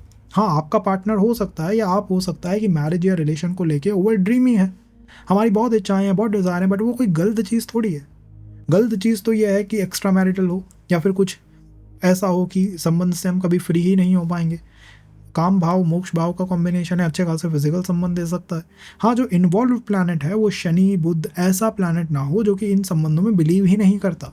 मून है, वीनस है, बुध है, इवन जुपिटर है, बहुत अच्छा है, बहुत पावरफुल है, बहुत सपोर्टिव है। ऑडिट और इंट्यूशन को यहाँ पर चैलेंज नहीं करना चाहिए। अगर आपको इंट्यूशन में या ड्रीम्स में महसूस होता है कि भैया मेरे पार्टनर ने मुझे ये चीज़ें बताई हैं, बट मुझे लगता है कि कुछ और भी है जो ये छुपा रहा है, तो जो आप महसूस कर रहे हैं वो रियलिटी है। कई बार लोग मुझसे कहते हैं, ऐसे भी बातें आती हैं कि भैया हमने जिस पे ट्रस्ट करा वो पर्सन वैसा था ही नहीं, उसमें कुछ छुपा हुआ था, बट हम पहले महसूस कर पा रहे थे। तो जो आप महसूस कर रहे हैं अपने संबंध को लेके वो बिल्कुल ठीक है। ओवर एंड ऑल मैं कहूँगा कि फेस या आंखें, इनके ऊपर सबसे अधिक ध्यान जाने वाला है। इनमें कुछ मैग्नेटिक पुल आपको पार्टनर के अंदर दिखाई दे सकता है, या उससे पूछिएगा कि कभी फेस साइड पे या पैरों की तरफ उनको या उनकी फैमिली में किसी को कोई एक्सीडेंट या फिर कोई इशू तो नहीं रहा, गिर गए थे, लग गई, या फिर आई साइड वीक है, इस तरह के कोई इशूज़ तो नहीं है। तो ये एक जनरल खाका हमने खींचने की कोशिश करी है। थोड़ा स्टक वर्क से भी देखिएगा, पॉइंट और चीज़ें